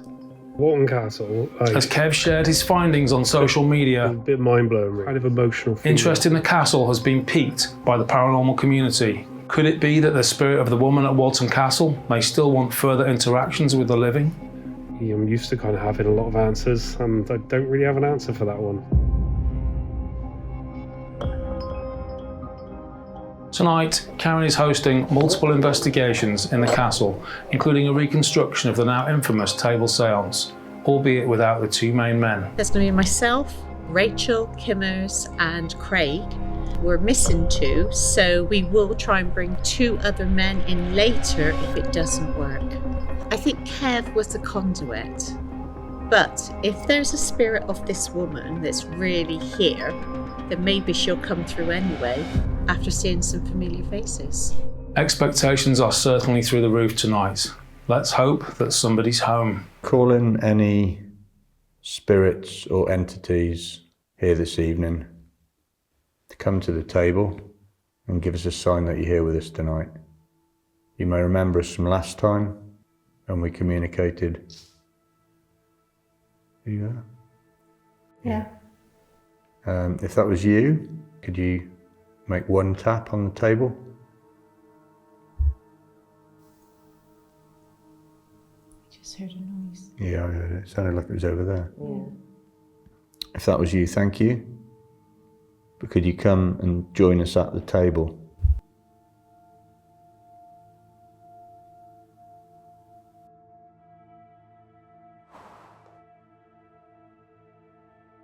If you're here, if that's you as the lady, could you tap once for yes or 2 for no, if you're not the lady that was here last time? If you could come and knock on the table.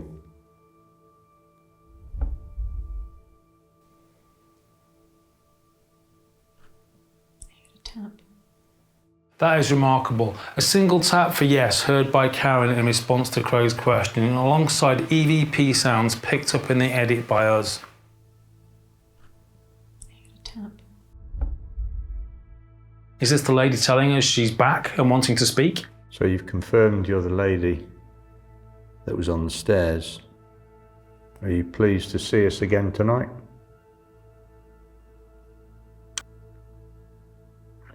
I heard 1 tap then. Oh, did you? It was really, really faint. So thank you for that. We're struggling a little bit to hear the tap, so if you could maybe give a little bit more energy. Before long, I'm brought into the proceedings too. Sounds like there's blood on my shirt. Was it you that pulled John's shirt then? Should we take our hands up off just in case? Was there somebody else here as well?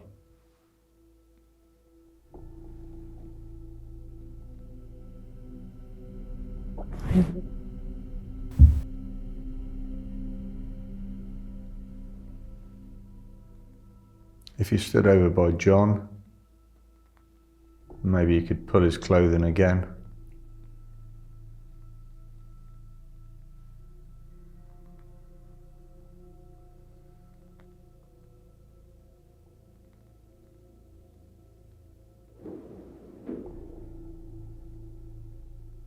We'd really like to communicate with you again. We've come back, especially to this room.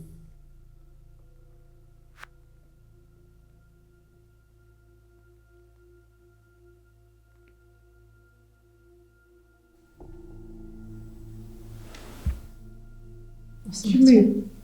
Shadow just went That way. You just saw it? Yeah. Corner of my eye.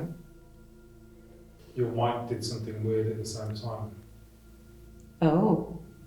It was like right here. Honestly, I thought I was going to look round and see John stood behind me. Okay. And he's still behind his camera, so it wasn't. Come closer and join us. Yeah.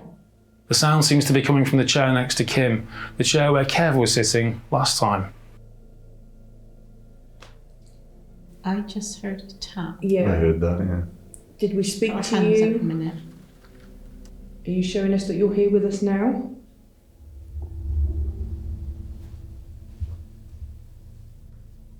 Was that somebody's stomach then? That was a funny rumble somewhere. No, I heard the rumble, but I heard a So cold. Really? I mean, what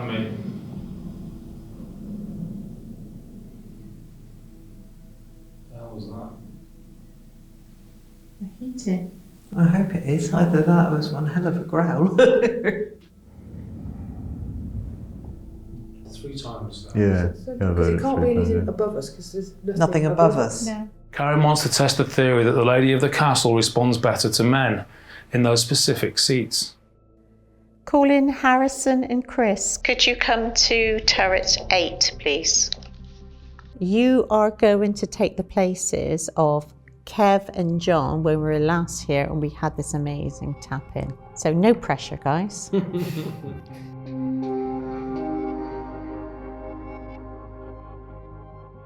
Great.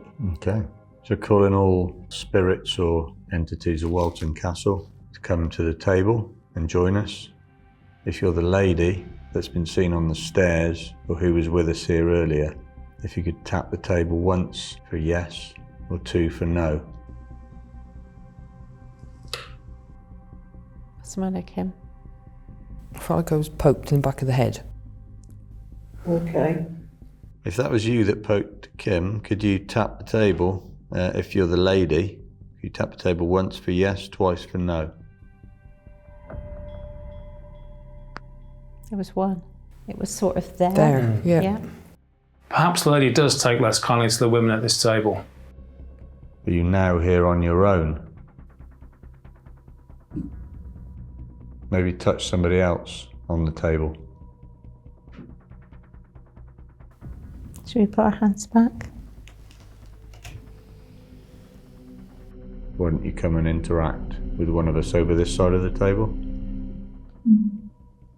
Who went, I heard that. I heard that. No, I heard that. That was a That female. was female voice. Yeah. Yes. Yeah. I'm wondering, the reason we've got the lady again, is it because the 2 men have come in? And I'm wondering whether one of them is attracted or she's attracted or something. Catalyst kind of thing. Yeah. There's your answer, Karen. I heard. Yep. It is. Yeah. Thank you if that was you. I think I just felt something on my shoulder. It's like something just went like that. And It's interesting, that's Kev's seating position as well. Could you tell us your name? No. I heard it. I heard that. I Yeah. heard a noise, but yeah. Can you speak a bit louder? Tell us your name. Did you hear creaking? I heard Something.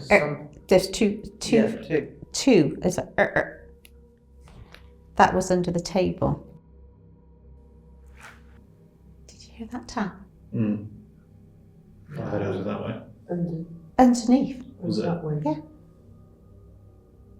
It's a different to last. The last time was very scratchy. Yeah, it was, yeah. Yeah. If that was you, thank you. Could you tap again? You tap? Yeah. I heard that. Yeah. Karen introduces some devices to the table, including a temperature monitor which flashes red for heat increases and green for cold. We brought these devices here just to help you. It's not always obvious to us. When we were here last time, did you see John fall down the stairs?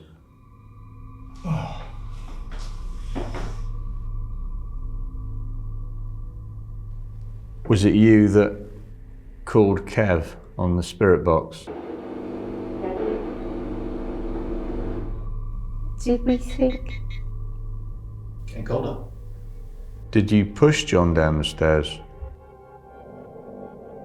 Did you push John down the stairs? Yes. Bloody hell, John.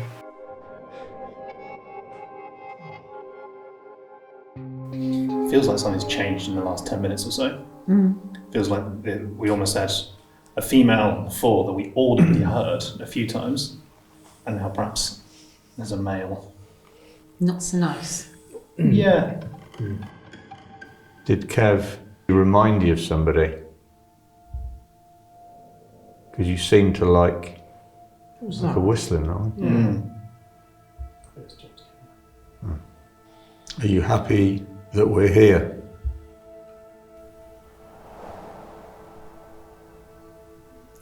I thought I heard two taps. I just said, again. It sounded like a female voice again.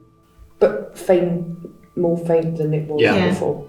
The team decided to try for more answers utilising the Estes method and jumped straight into conversation with an altogether different entity. Get out yourself. Are you free It's to... not fair. Are you free to leave the castle grounds? No. Why can't you leave? The germs? We'll all be leaving tomorrow.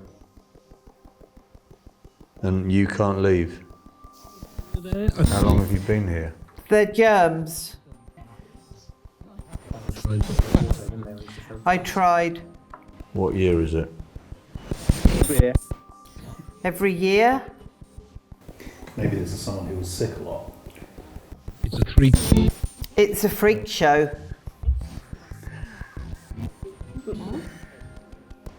So there's 3 of you here with us.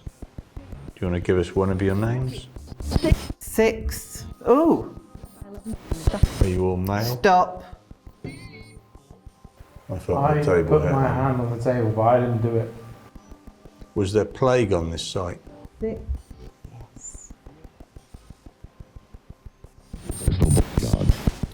Oh my God.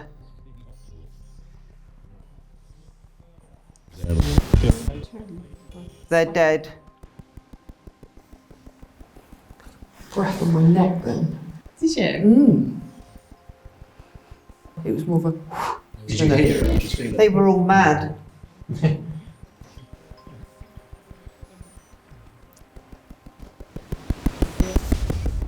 Were you unwell? Sick. What kind of sickness? I fell on my sword. Civil War.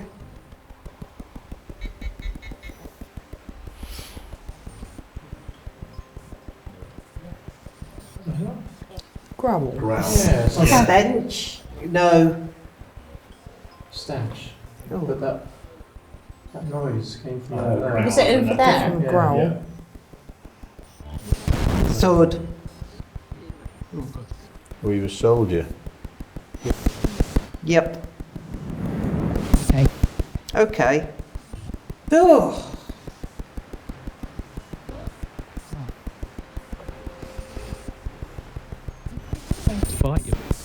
Did all 6 of you fight I'll together? fight you. You won't beat Craig. For the record, Craig is also a martial arts expert. But then specific information begins to come through. 1824. You did ask what year it was, but a while ago. 1824, so long past Napoleon and the French Napoleonic Wars. You're getting into the early, the Crimea. February. February 1824. What would this place have looked like at that point in the history? Complete ruin. Yeah. British. Did you tell us your name? Only once. Charles. What was your rank? Pike. She's saying yes. Because you asked earlier if there's a pikeman. And that's quite a strange word to come through because pike generally is either a pike or a pike on You don't fish. hear pike on FM radio stations. Unless someone's talking about fishing. What's your name? I'll tell you once. Charles. What regiment were you in? Sticks out. That would be pikes, wouldn't it? So, yeah. Did you fight on this site? Yes. Swording.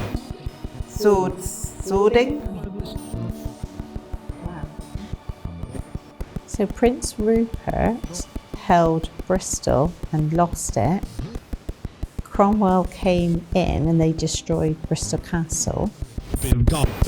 They were dark days. Who was your leader? Burford. Burford's a place, isn't it? Keep speaking lots of French. Why on earth would we get French through? They used a ferry, something. It's quite apt. Yeah. Considering what you just said. And you're not far when you think they... The sea French just there. Ferry across Suva to Wales. Should we take her out now? Yeah? Oi. It's me. Oh, God. Hello, you. Oh, it's bright. You okay? Oh. What? Hang on. You spoke a lot of Civil War and sort of plague terms. I kept hearing the word sick. Yeah, germs. Germs. Yeah. Germs. So I've got 1824 to check and Burford. Yeah. Well, Burford's Oxfordshire, isn't it? Yeah. Oh, Oxfordshire was the last seat of King Charles. And they said his name was Charles. How you would? Yeah. Yeah. That was his headquarters when he lost London. Oxford. Was it King Charles? That's where I recognised it from. Hey, it's a kingly way of speaking. Only once. Very stern.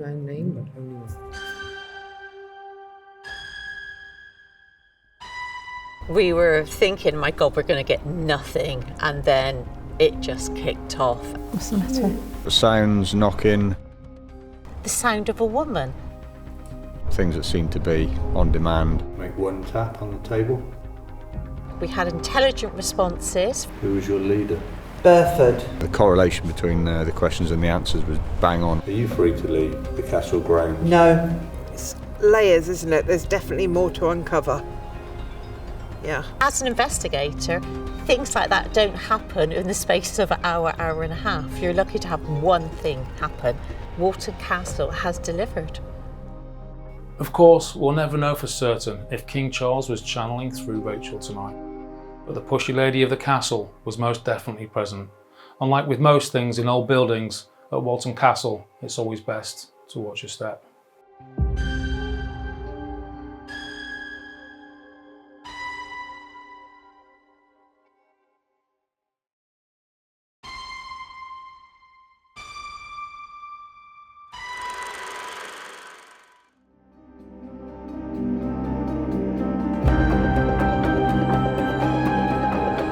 The Snitch. Tonight we'll be heading to Shepton Mallet prison. Investigating tonight is the Doctor.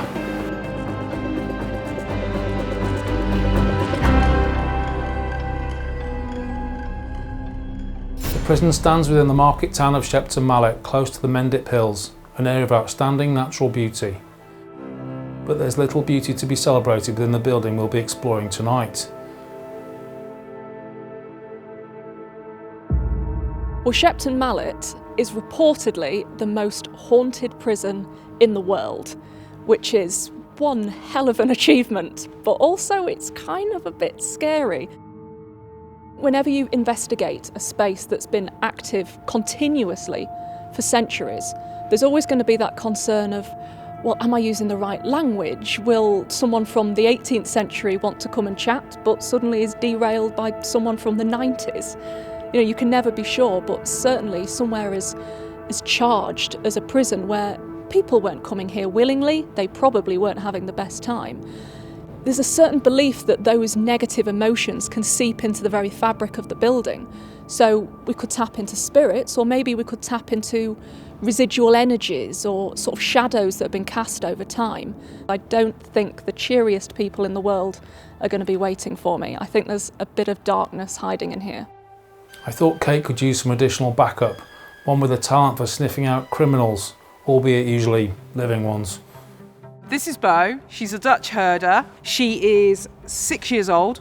She's been a qualified security dog since she was 1, so she's been working for 5 years. She does festivals, she looks after building sites, schools, derelict places, anything that you would like me to look after. She's trained not to be scared of anything, because her job is to protect me. She shouldn't back down from anything. Kate and Pip's guide tonight will be Jenny Bolton, who has worked at the prison for 8 years. We opened our doors in 1625. That was when the first prisoners arrived.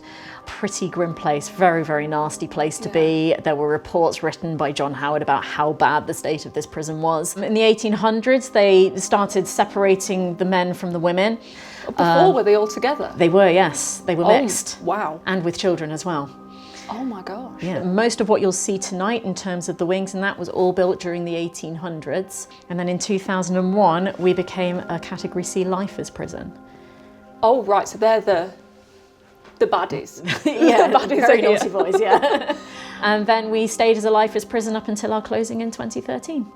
What unexplained happenings have you I've seen? had my name whispered as I've walked onto a wing.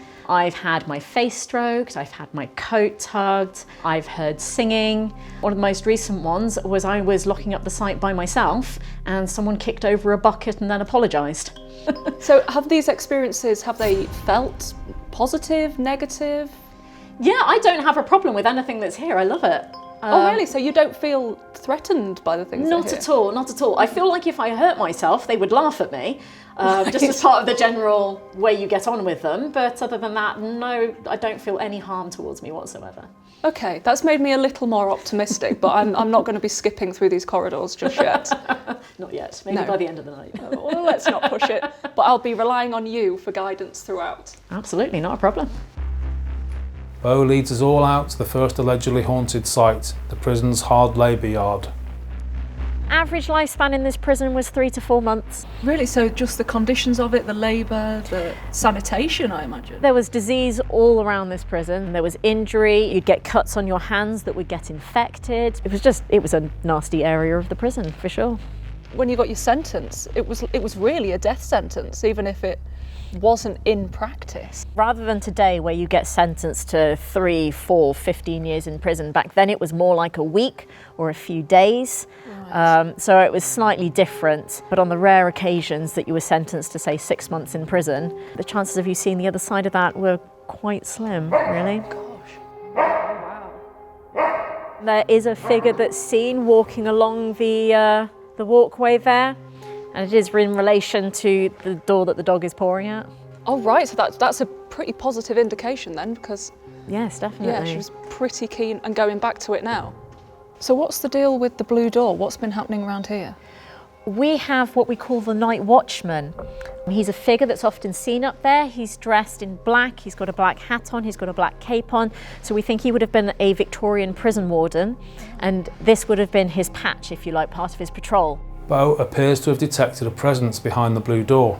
Could this possibly be evidence that the ghost of the night watchman really exists?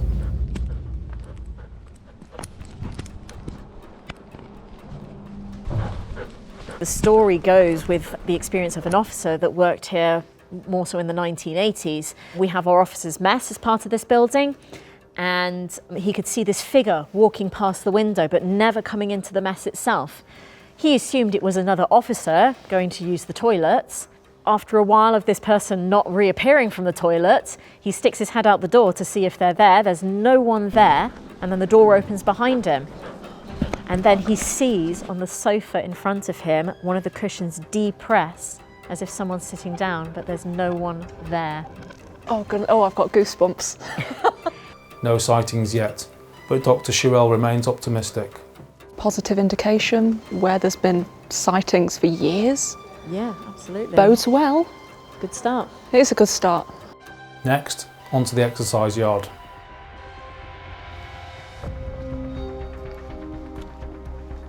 This is where the inmates would come out and carry out their exercise. They had the sort of Victorian style exercise, walking anti-clockwise with hoods over their heads. Oh, why? That's so weird. So that they couldn't communicate with one another. Oh, So that they must have looked so sinister. probably looked a bit weird, yes, yeah. And then obviously we're surrounded by the wings that they built early 1800s. Nothing really positive coming from the dog around here, is there? Just No, it seems to be a bit quiet out here tonight. no reaction isn't always a bad thing, at least we know. Maybe we shouldn't focus our investigation here. Absolutely. But still good to know, and I'll get a couple of laps in as well. It's all good exercise. Having drawn a blank in the exercise yard, we move on to B Wing, where Beau's demeanour makes a sudden change.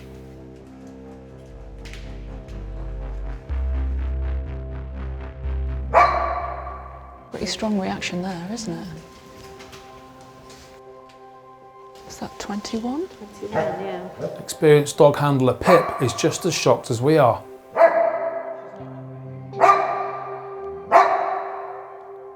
The dog will never go into instant bark, bark, bark. They will always rumble, as I call it, or give a warning shot. So the growling and the slight barking was the warning shots. If the dog indicated like that to me on a live job, then I would be 99% sure there was somebody there.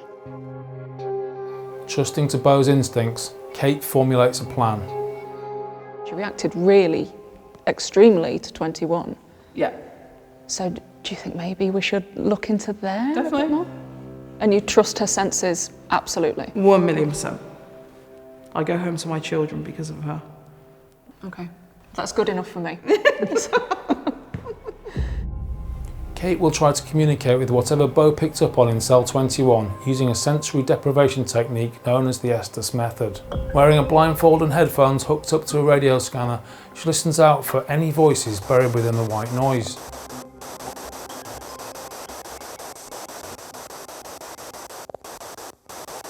Would you like to come in and talk to us? Have a bit of a conversation? In. If that's you and you've come in, thank you very, very much. Do you mind that we're in here? No. No. Bed. Push. You can come and sit on the beds if you like, there's room.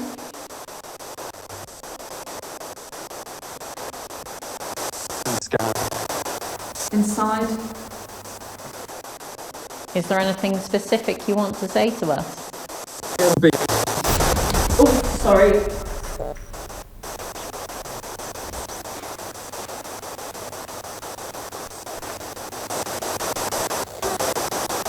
Right, is someone tapping this? No.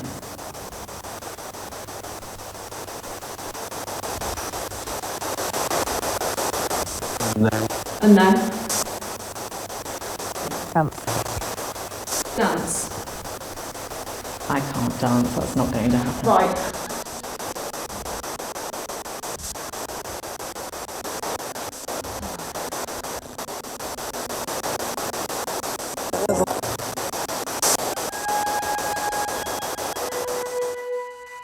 Was any... There was no one there. No, you didn't tap it or I- accidentally kick it? or No, anything? no, I wasn't anywhere near it. It just felt like, you know when someone just sits down Yeah. next to it, it just felt like there was a little push and pressure. It was just like someone had sat down and then stood up, and then sat down and then stood up. That's what, I didn't feel like I was sat on this bed on my own. No way.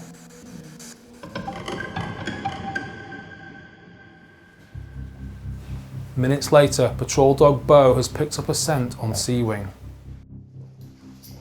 She's searching for something because her nose is going all the time and she can't work out what it is. So have you known anything weird to ever happen in this wing? I have actually, yes. Tour guide Jenny produces some remarkable camera phone footage that she captured on this very spot in 2020. That's a person. Yeah. That just disappears into nothing. Yeah. So that could have been, what was that? This is no warning shot. The dog is having a full-blown reaction to a cell door slamming in an otherwise empty wing. There was a loud bang and she's not happy. She's searching. Do we know who caused the bang? Well, if it wasn't one of us, then... So it was loud. It definitely was a loud bang. Yeah. Yeah. Yeah, that was definitely us all. So yeah. It was a, yeah. So I recognise that cell, that noise. That was a cell door. bang. Yeah. You wouldn't have heard a cell door from one of the other wings, so it would have been this wing, but it could have been up there.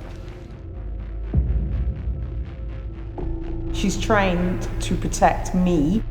She's trained not to back down from anything. But as the pair reach the walkway, the normally fearless patrol dog undergoes a disturbing transformation.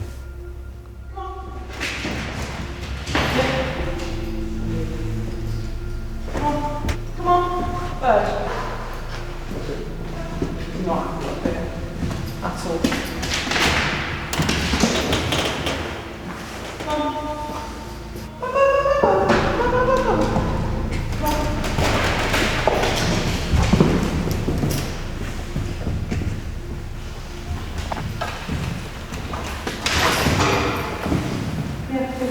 None of us can explain what we have just witnessed.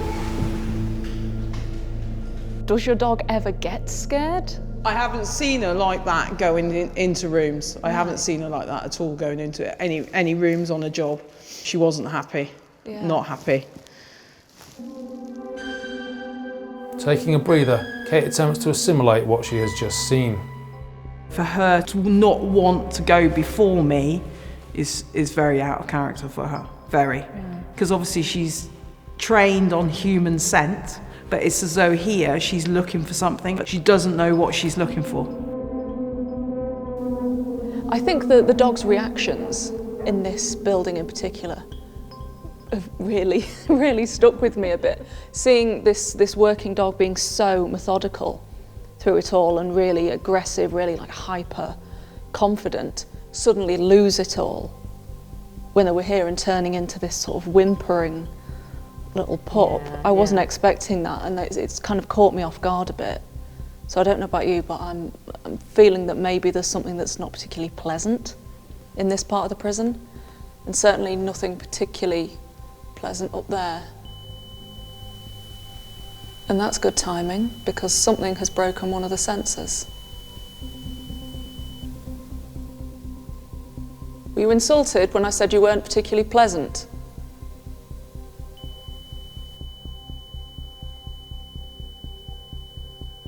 Well, were you the person that scared the dog?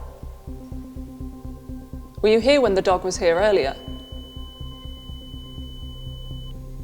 I think we better start chatting.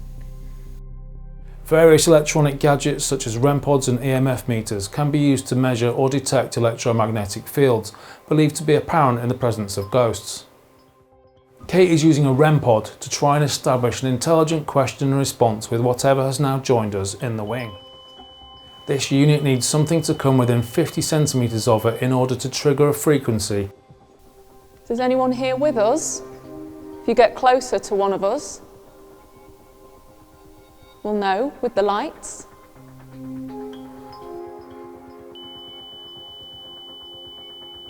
Hello. Do you want to see if you can come down a little further? So Andy's filming Kate at the top of the stairs and I'm filming Jenny at the bottom.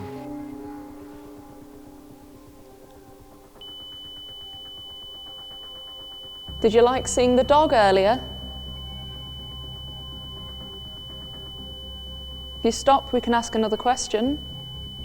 Move away from that device, we can ask you another question.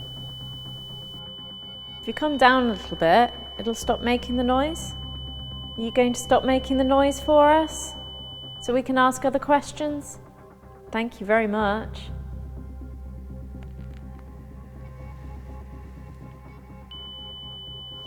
Suddenly the atmosphere changed and it felt like something was in my space. All right, what's that noise for? We didn't get around to asking another question yet. Then the sensor triggered and it felt like it had its arms around me and it was trying to push the camera away from Jenny. I just locked up and then everything just lifted and went back to normal. Kate joined Jenny at the foot of the stairs and a few minutes later things started up again.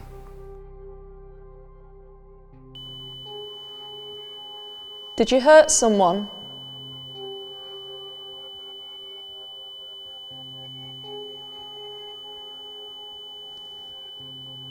Are you sorry for what you did? Or were you sent here and you were innocent? Stop completely. Yeah. So does that mean you weren't innocent? And you know you did something wrong?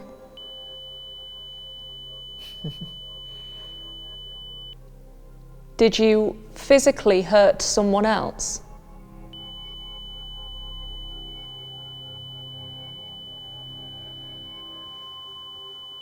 Thank you. So did you die here?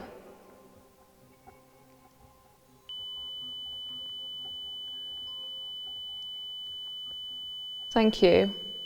Can we ask another question? Please? Does your body rest here?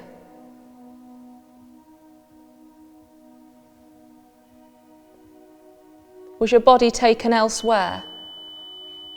Ooh. Okay, thank you for answering.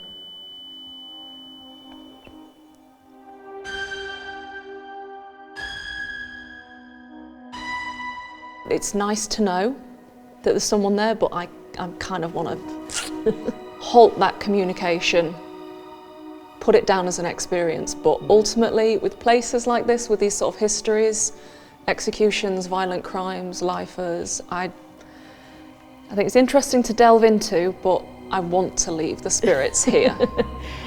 Yes. Well, it's definitely their home, so... Yeah.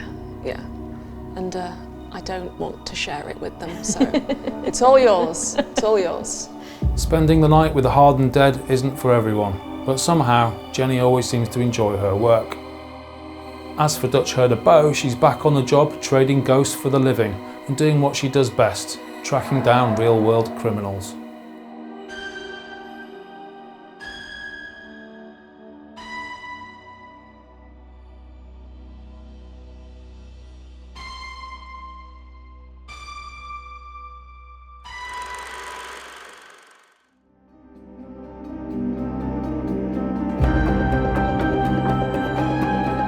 Playtime.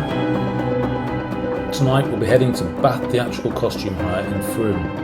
Our investigators are the curator, the psychic witch, and the seer.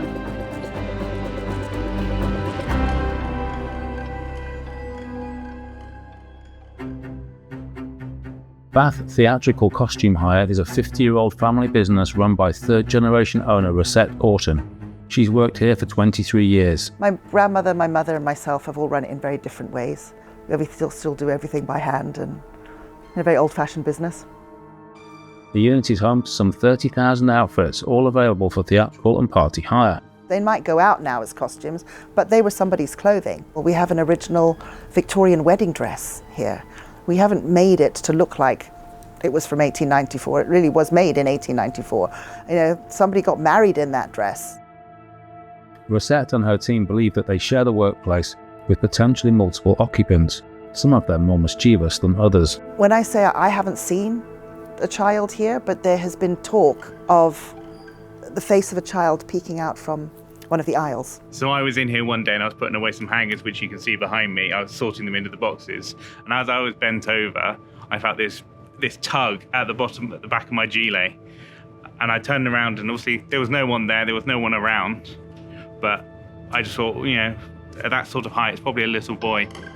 And there's a Humpty Dumpty that sits on a high shelf out of the way so that nobody can play with him. And on a couple of occasions we've come and he's been on the floor. Even Rosette's grandmother had regular tales to tell back in the day. She used to tell me about these ladies who she referred to as the silk ladies. She could hear their silk dresses coming up the stairs. There's also another character who we have named James, and he apparently is a ghost that lives here who has a great sense of humour, or at least he thinks he does. I came across him first when I could smell cigarette smoke. This bay here is our British military bay, with a few spare costumes in there, which are out of the way. But yeah, this is where we believe James hangs out, because this is where I've smelt the cigarette smoke, and by the front door, so that's why we think he might be military. There's a few times where things have disappeared, and I say disappeared, you know, they were there, you know they were there, you put them there yourself, and then you come back 2 minutes later and it's gone, and then you come back a day later and it's there again. Yeah, I'd just be curious to know where they came from and why they're hanging out here. Hoping to learn more, Rosette has decided to open up the building for paranormal investigation. She has the full backing of best friend Pauline. I'm just interested to see exactly what we can find here, because this building is so full of interesting items, and as Rosette said, they're not costumes, a lot of them belong to people. It'd be nice to see if some of those people influence live on in their costumes. I'm excited. Not nervous, I'm just excited. This investigation will be in 2 parts and hosted by psychic investigators Lucy Bilton and Kate Ray. Lucy and her paranormal investigator husband Chris Howley kick things off, visiting blind with no prior knowledge of their destination or Rosette's story.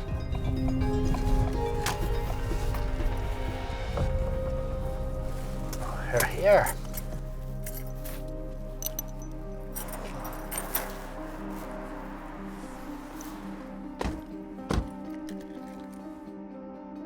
You're picking something up already? Yeah, That's a good sign. I've got pins and needles.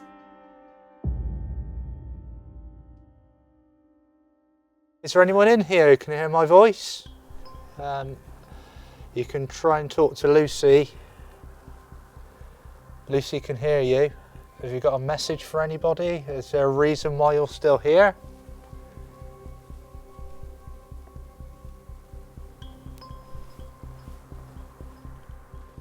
Is there anyone here with us?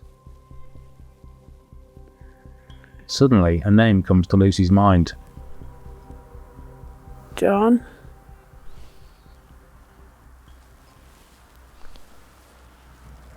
John, could you make some noise for me, please? Sorry to ask. Can you show us where you are?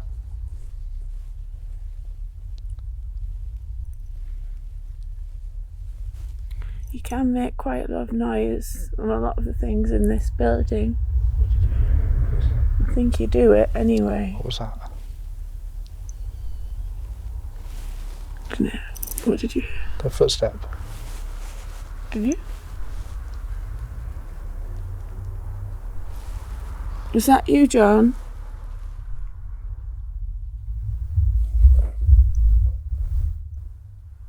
It wasn't road noise. Behind you? Yeah.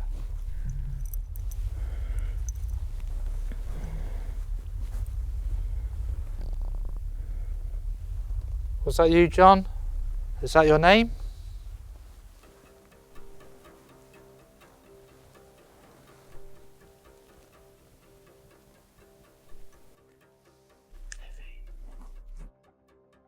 Is it just John you're picking up on, that you've got a name at the moment? So many different energies. Do you hear that? Behind me. Is that her? Thinking, Is she right behind me? well, she's getting closer. Can you move any of these clothes? Moments later, Lucy spots some movement on one of the clothes rails. Move the ribbon. That's it. Can you move it more for us? Yeah, that's it. Can you do it stronger? So you're really sort of pulling it backwards and forwards.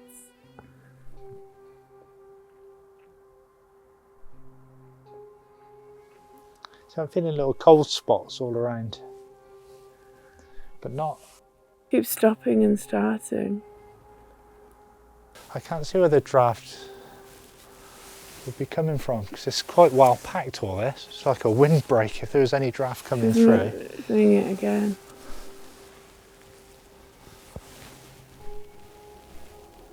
Are you moving that ribbon to say hello? You're only young, aren't you?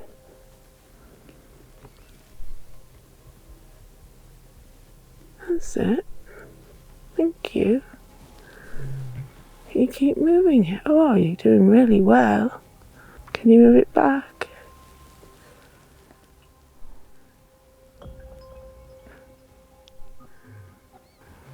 Doing really well for us, darling.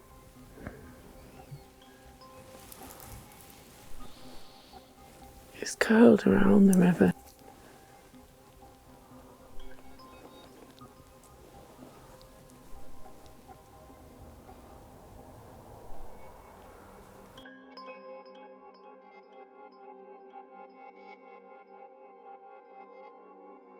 Was the ribbon simply being moved by a breeze, or was it something else?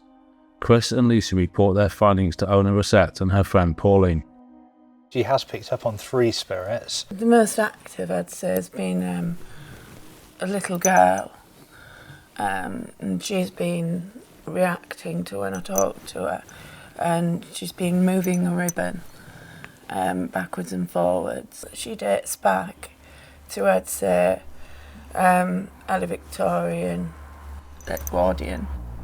Then there was a man, I picked up the name John, but I don't know if that was him, but he's quite interested in the building. I mean, what we thought was, if you're in agreement, is if we could all get together to do a séance to see if we can bring any more forward from any of these spirits that you've got I'm here. up for that, yeah. How would you feel about if we perhaps picked out some bits of clothing from the eras that you talked about, maybe? Yeah, that'd be fantastic. Great. Yeah. But first, Chris and Lucy can't resist introducing the ladies to their new friend. Can you see it moving? Yes, I can now. Yeah. Onwards to the round table. Looking forward to doing the mini séance with the owners, dressed in some costume. Whether that will provoke a reaction, we'll soon find out. Medium Lucy begins by trying to contact the spirit of the young girl. Can you follow me through into here? You make a noise to show us where you are. We'll move something. I can feel my fingertips pulsing. My heartbeat in my fingertips. Can you feel it between our fingers? Yeah. Who's doing that? It's not very nice. I felt a breeze across my face then. If you're dropping the temperature, that means you're taking energy out of the room. What are you going to do with that energy? Are you going to move the table for us? Are you going to make a noise? It feels like something's moving a little bit. Yeah.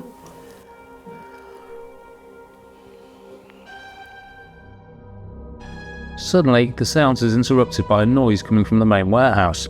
Chris goes to investigate and returns with strange news. I'll come show you. The dress is on the floor. The ribbon of the dress that they witnessed earlier has somehow ended up on the floor. Coming out after the séance, the dress where the ribbons have been blowing, to find that on the floor. I mean, I can't explain how that got there. The fact that none of the 30,000 items in the warehouse have fallen only deepens the mystery. Sometimes it's not all bangs and No. flying things over your head. It's a dress on the floor. There you go. Lucy picks up on potentially multiple energies in the warehouse. We had footsteps, a character potentially known as John, a moving ribbon, and a dress on the floor.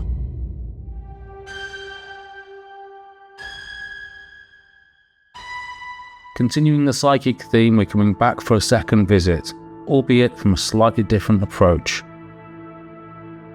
One that requires a very particular skill set. The seer. This investigation begins 170 miles away from Frome, in Nottingham. Kate doesn't yet know anything about Rosette's story, Frome, or Bath Theatrical costume hire. I am a paranormal investigator, and one of the tools that I use is remote viewing. Remote viewing is putting my energy into a property or a place that can be thousands of miles away, and I can view that property or that place just by sitting at home. I see energies of the living, I see emotions of living people.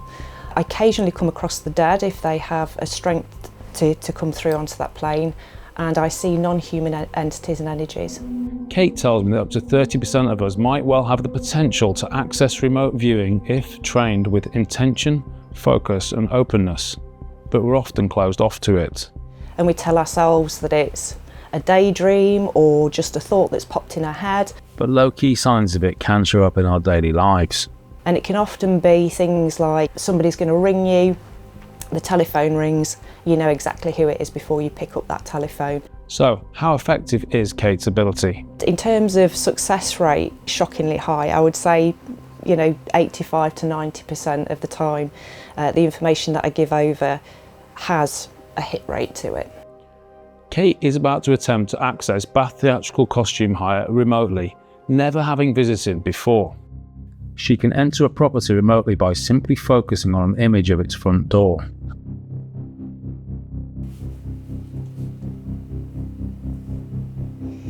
So I'm just walking up to the door.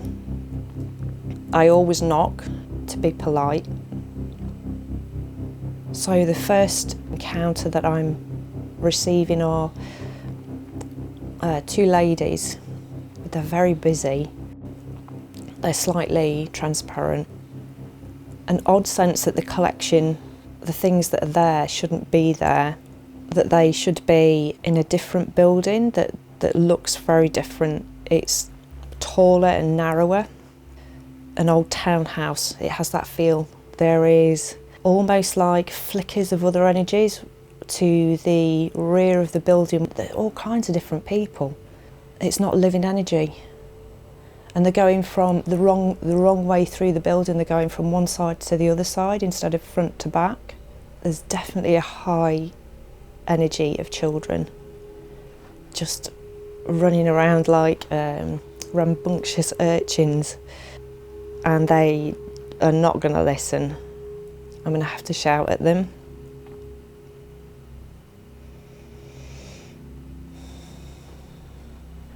So two of the children have kind of disappeared at that. I don't think they took to that very well. But one of them, there's something very sweet but very odd about this particular character. There's definitely a melancholy around this child. That's made me quite emotional.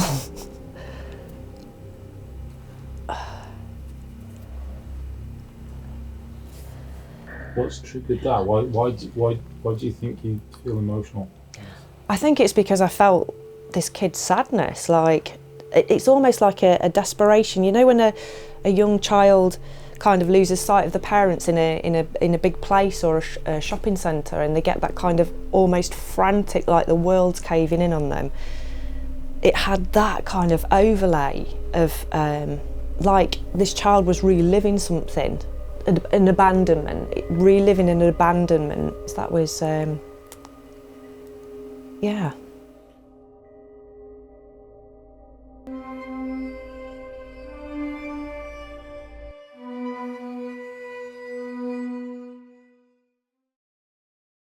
Kate visits Frome and claps eyes on the building for the very first time in real life.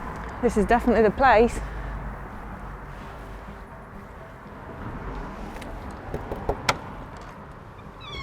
Hello?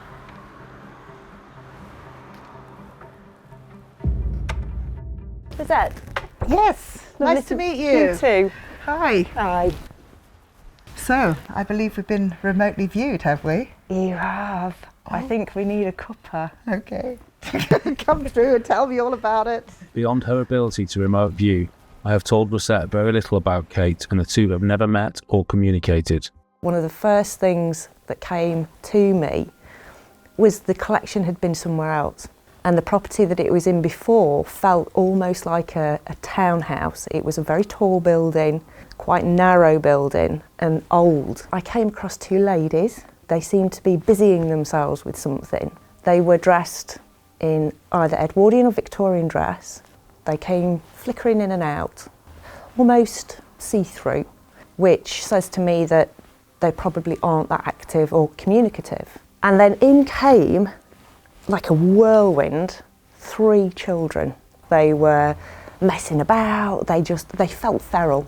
One of those children stepped forward, very, very small child, I would say probably 4 years old maximum, and I could feel the little hands gripping onto my trousers. The most beautiful angelic face. And as it was looking up at me, it started to morph, and its eyes grew larger, and its face started to change. This child turned into a goblin. Okay.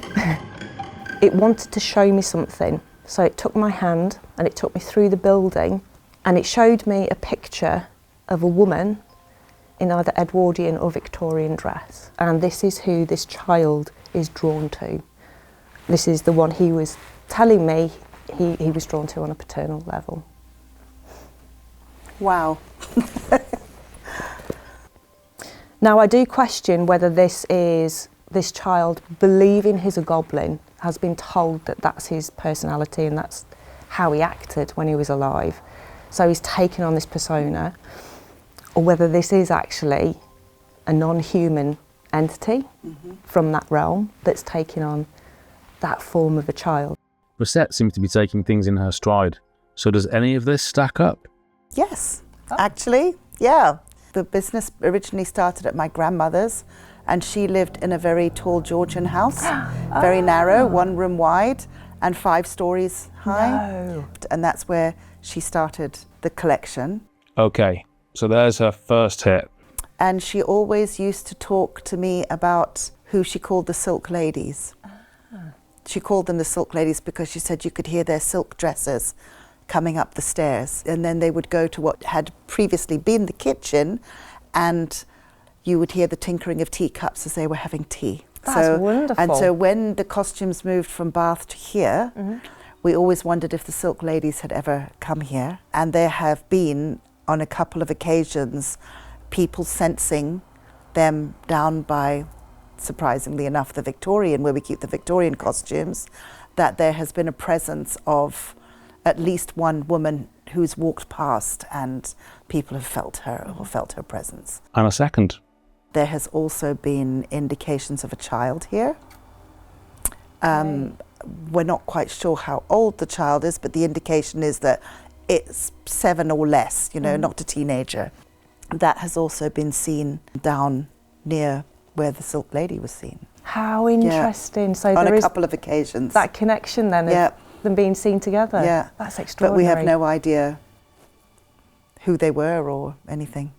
I personally have never seen them. And there's a third, a phenomenal hit rate even by Kate's standards. But what about the high traffic of people moving across from one side to the other? It was a dyeing mill. So the chances are there were children here who were with their mothers while the mothers were working. But that would explain if it had been a working mill with people taking the same route through the building. And the mill was across the road. So when the road wasn't here, there's probably would have walked between, it's now been converted into flats. So they would have been walking across. Yes, and not sort of front to back, but side to side. Well, there's a river at the other end, so nobody's walking anywhere. So a full house for Kate. Does this mean we're going to meet a goblin tonight? Have you ever considered the possibility that there might not be human ghosts? No, that has never crossed my mind before at all. But I'm not sure whether the word goblin is more of an adjective than a noun, and therefore it's more of a behaviour pattern than it is an actual figure, if you see what I mean. Have a nice night. Good luck. See you again. Thank you. Bye. So that's me, Andy, Kate, and God only knows who locked in for the night.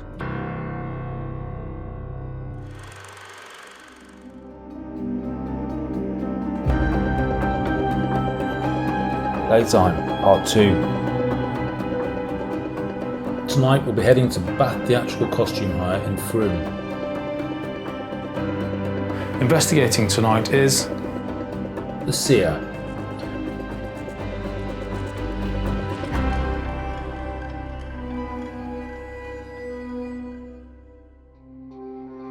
Kate viewed Bath Theatrical Costume Warehouse using a process known as remote viewing. She enjoyed a remarkable 100% hit rate in her findings, with psychic sightings of a Victorian lady and a goblin child. Research has given her, Andy and me a free run of the warehouse for the night. Kate's investigations are now underway.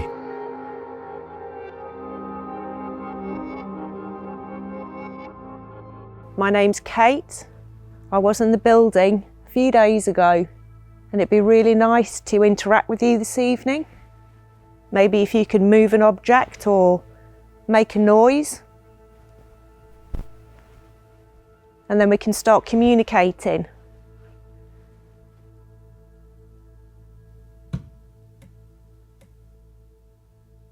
Can you bang on something really loud? Who is it that moves objects?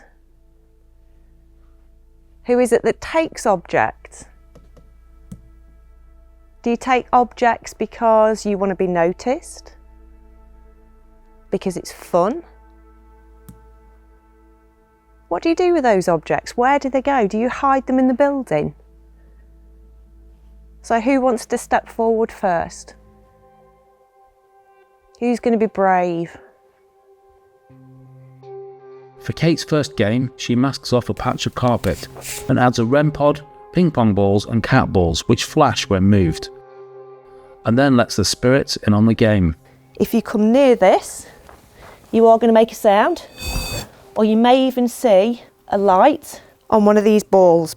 I would be so impressed if I could see some movement in this area tonight. So with the GoPro camera running, Kate begins her first experiment, using an SB7 spirit box attempting to communicate through radio frequencies.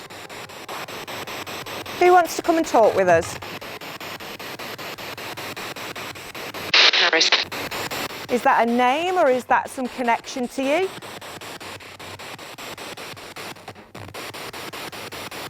Or is it Harris? Can you give me a yes or a no? Can you hear my voice? Is there a way that you like to communicate? He is dead. He is dead? Who is dead?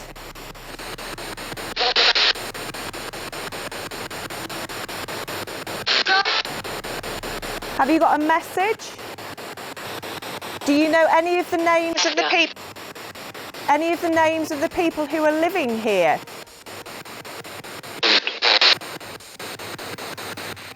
I've heard quite a few voices trying to get through. Can somebody come forward? I am. I'm sure that just said yes, I am. Okay, so you're trying. That's good.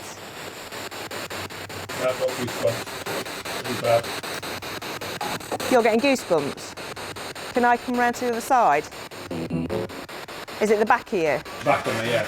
Totally the back of me. Who have we got stood at the back here?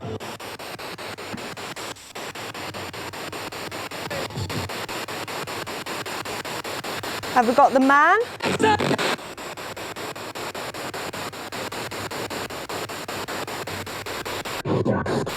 Can you give us your name? I think we've definitely got a cooler patch there. Have you got any of the children about? That was quite clear. You're doing really well with this. I know it takes a lot of effort to come through.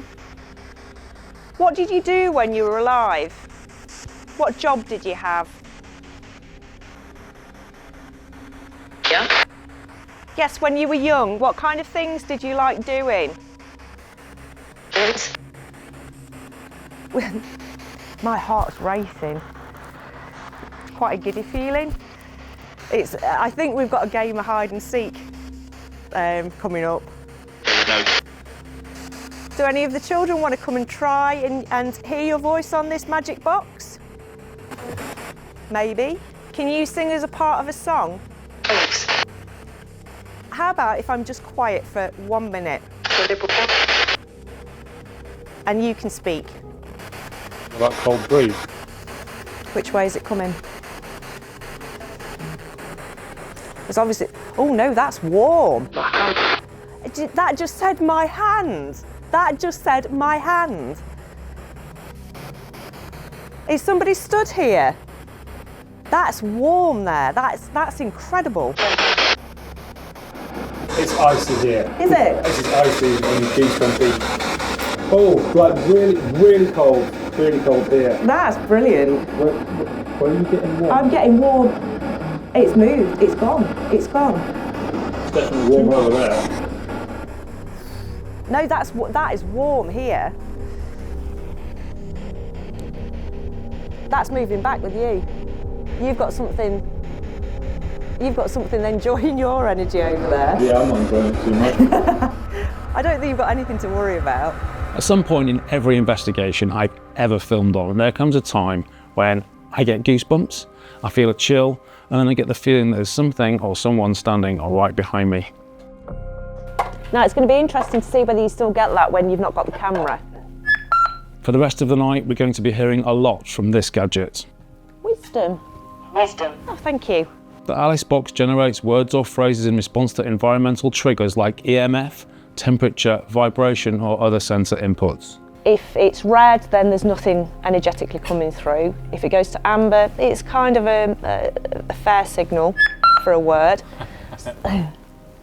Green. And if it's green, thank you very much, it's a strong signal. Okay. So green, that's bizarre, it went from amber to green and then to green. As you were describing it. Yeah. Thank you for your help. Is one of the children here? Does one of the children want to speak to us? So if this evening on this box you can find the word balloons, we'll get them out to play a game with. Or if you can use the word game, if game comes up. Is anybody up for a game? Garden. Garden? But you can play games in this building, that's fine. Shed. I'm sorry? Unbeknownst to us, a motion detecting cat ball is now flashing at the other end of the building. How about if I get a toy and put it on the floor and see if you'd like to interact with that while you're talking to us? And that can be the start of showing you that you can play games inside the building.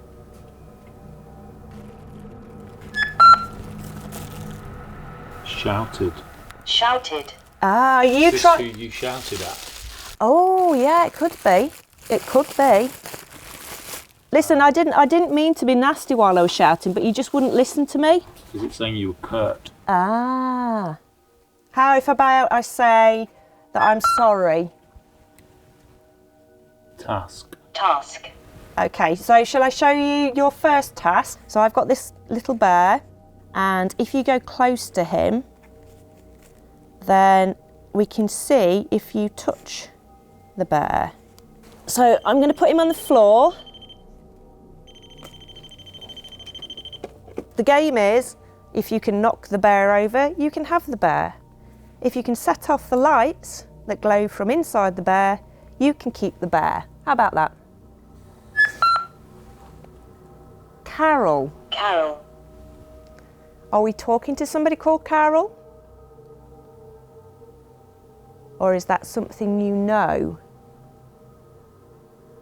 I've had this before on investigations where they will let you know that they can hear you and understand you, not only through the equipment and through your voice, but also on an energetic level. And my mum's name's Carol. Oh. And I've never had Carol come through on the box. Is your mother still with us? Yeah. No. Is that your foot? No. I've suddenly got like really tickly throat. That was weird. This is bonkers. Game. No. Watch what happens to the I GoPro asked image. right at the very start. Want game. I asked right at the very start to say game. If they wanted to play a game. You did. and want. Okay, let's play some games then, shall we? This sounds very clearly like a direct reply to Kate's offer of play. It's only now we actually get to see. Yes, the cat ball's going off, as if. Oh, that is awesome. That REM, I heard it, bip, bip, bip, bip, bip, and I've got chills. Going now. I've got chills. What? That REM bipped. And that's talking to us as well. Yeah. Thank you so much. Can you move one of those balls again? Can you set them off or go near that? Yes, thank you so much for that. What is happening? It's not a sensitive REM pod. You have to be really, really close to it. And I heard that, the bip bip on it. And then the ball was flashing. That is so exciting. You know, Yeah. just that sequence of just two things and the fact that it said game and want together, that's mind-blowing for me. Mind-blowing. Medium.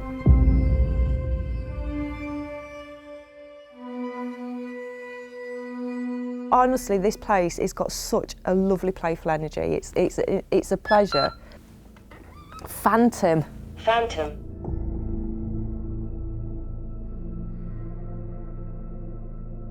There's nothing in here that gives me the spooks or makes me feel uncomfortable. What?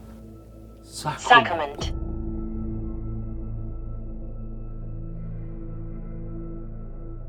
I asked for the word game or balloons and you said the word game and want, so I'm going to give you what you want. We're going to go and get the balloons. Vial. V-I-E-L.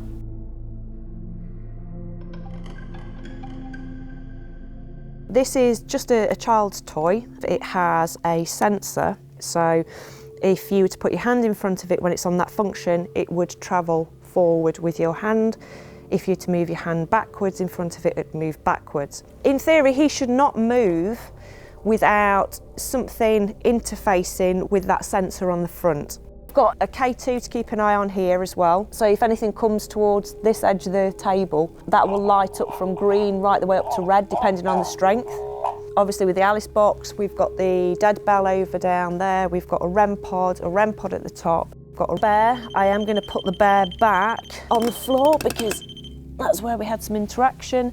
We are all out. Or. Are we liking the robot? Can you tell us whether that's going to be a hit or have we just got to wait it out?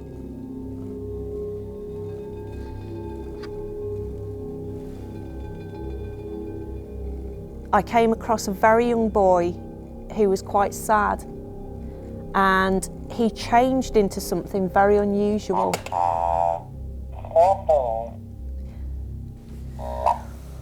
Count. What's the youngest child's name that's in this building? Fingers. Count fingers. Maybe if you count on your fingers, you might get to the age. Okay. So if you give me the word something like stop when I get to your age, I'm going to say 1, but I don't think it's 1. 1, 2, 3, 4, 5. Abort. Abort. That means to stop, doesn't it? That means stop what you're doing. So I'm assuming that's 5. But the indication is that it's 7 or less. I would say probably 4 years old maximum. Cat ball's going off. Recluse. Rich. Ridge. What? Rich. Did anybody else hear that? What? I don't know whether that was outside or what, but I just heard a very, very faint. And again, What? like a voice. It might be outside. I don't like using the term goblin child, but if I don't know what else to call you, what would you like to be called?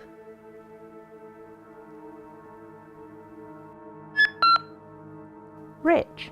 Rich the goblin kid. Or just Rich? Just Rich it is then. But then the bell started to ring, for me. And the box is going down the end as well. Okay, so that is responding to me. Step away again. I just want to walk away. When I come back, I ask if this is speaking to me. You're gonna have to ring it and keep ringing it until he comes back, and he'll come round the corner and go boo. Boo. As if. That is so good. Bang. Bang. Bang. Okay, stop. So this time it's bang. No, you're making me look silly now. Thanks. Is it John that you want to talk to? Do you want to talk to John?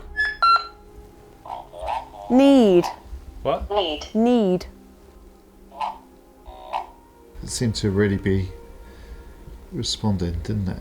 It was kind of when we went into that lull of ignoring. Yeah. So, must be my cue to enter the Esther's hot seat then. Have we got the child who showed himself to me like a goblin? If you go towards John, you can tell him why you're here. Feels like there's something really close here. It's like, just back off. So you need to back off, you need to come away, step away, step away. Okay, that's freaked him out a little bit, that's okay. Do you want us to say hello? Say hello to him. Yeah, I want.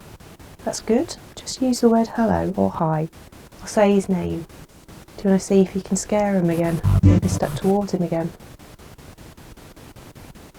It's gone quite quiet now. Have we got one of the ladies here?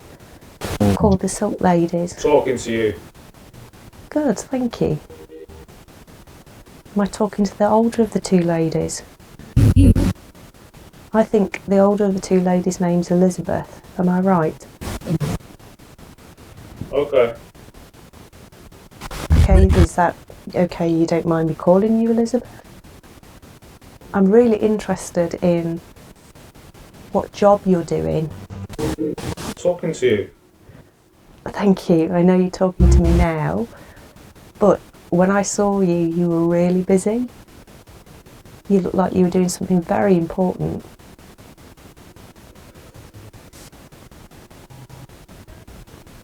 Like you had to maybe look after people. Were you chaperoning people? Were you helping with the stitching? I need to get out. Okay, okay. Oh, fuck.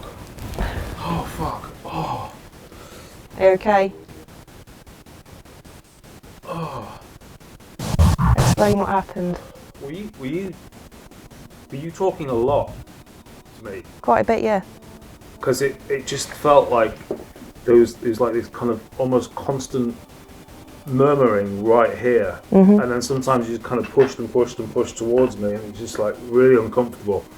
And then the closer it got, it's just like a flush of cold, and it's just really unpleasant. Mhm. It got really unpleasant, and towards the end, I just lost all sort of. Gets claustrophobic, doesn't it? Really claustrophobic, and then I kind of lost perspective on everything. There was a child's voice that came through really clear. But the voices that came through, they were very definite, Mhm. but they were quite quick. Yeah. There was at one point I asked about these Silk Ladies and said, I'm interested to know what job you do, what do you do? And you said, talking to you. And it's like, no, I know you're doing that now, but what job did you do? I'd obviously not explained myself. Anyway. That was a female voice. Was it? Definitely a female voice. Interesting. Of Kate's remote viewing, she hit upon the old townhouse property. The business originally started at my grandmother's, and she lived in a very tall Georgian house. Silk Ladies. She always used to talk to me about who she called the Silk Ladies. Children in the building. The chances are there were children here. The building's former use as a dyeing mill, and the revelation of a lonely goblin child. We've had Communications on the SB7. That just said my hand. Flashing cat balls, a flashing bear. No. Corrupting GoPro footage. Communication on the spirit box. The goblin child is called Rich. and is 5 years old. Abort. So was it Rich who came out to play and make me look a bit daft in the process? I need to get out. Okay. Whoever it was, Andy and I both agree with Kate's verdict. The location's haunted, but beautifully haunted, as opposed to horribly haunted. Before Kate's visit, I asked Rosette if she had any idea what the Silk Ladies actually look like. She sent me this image. The similarities are uncanny.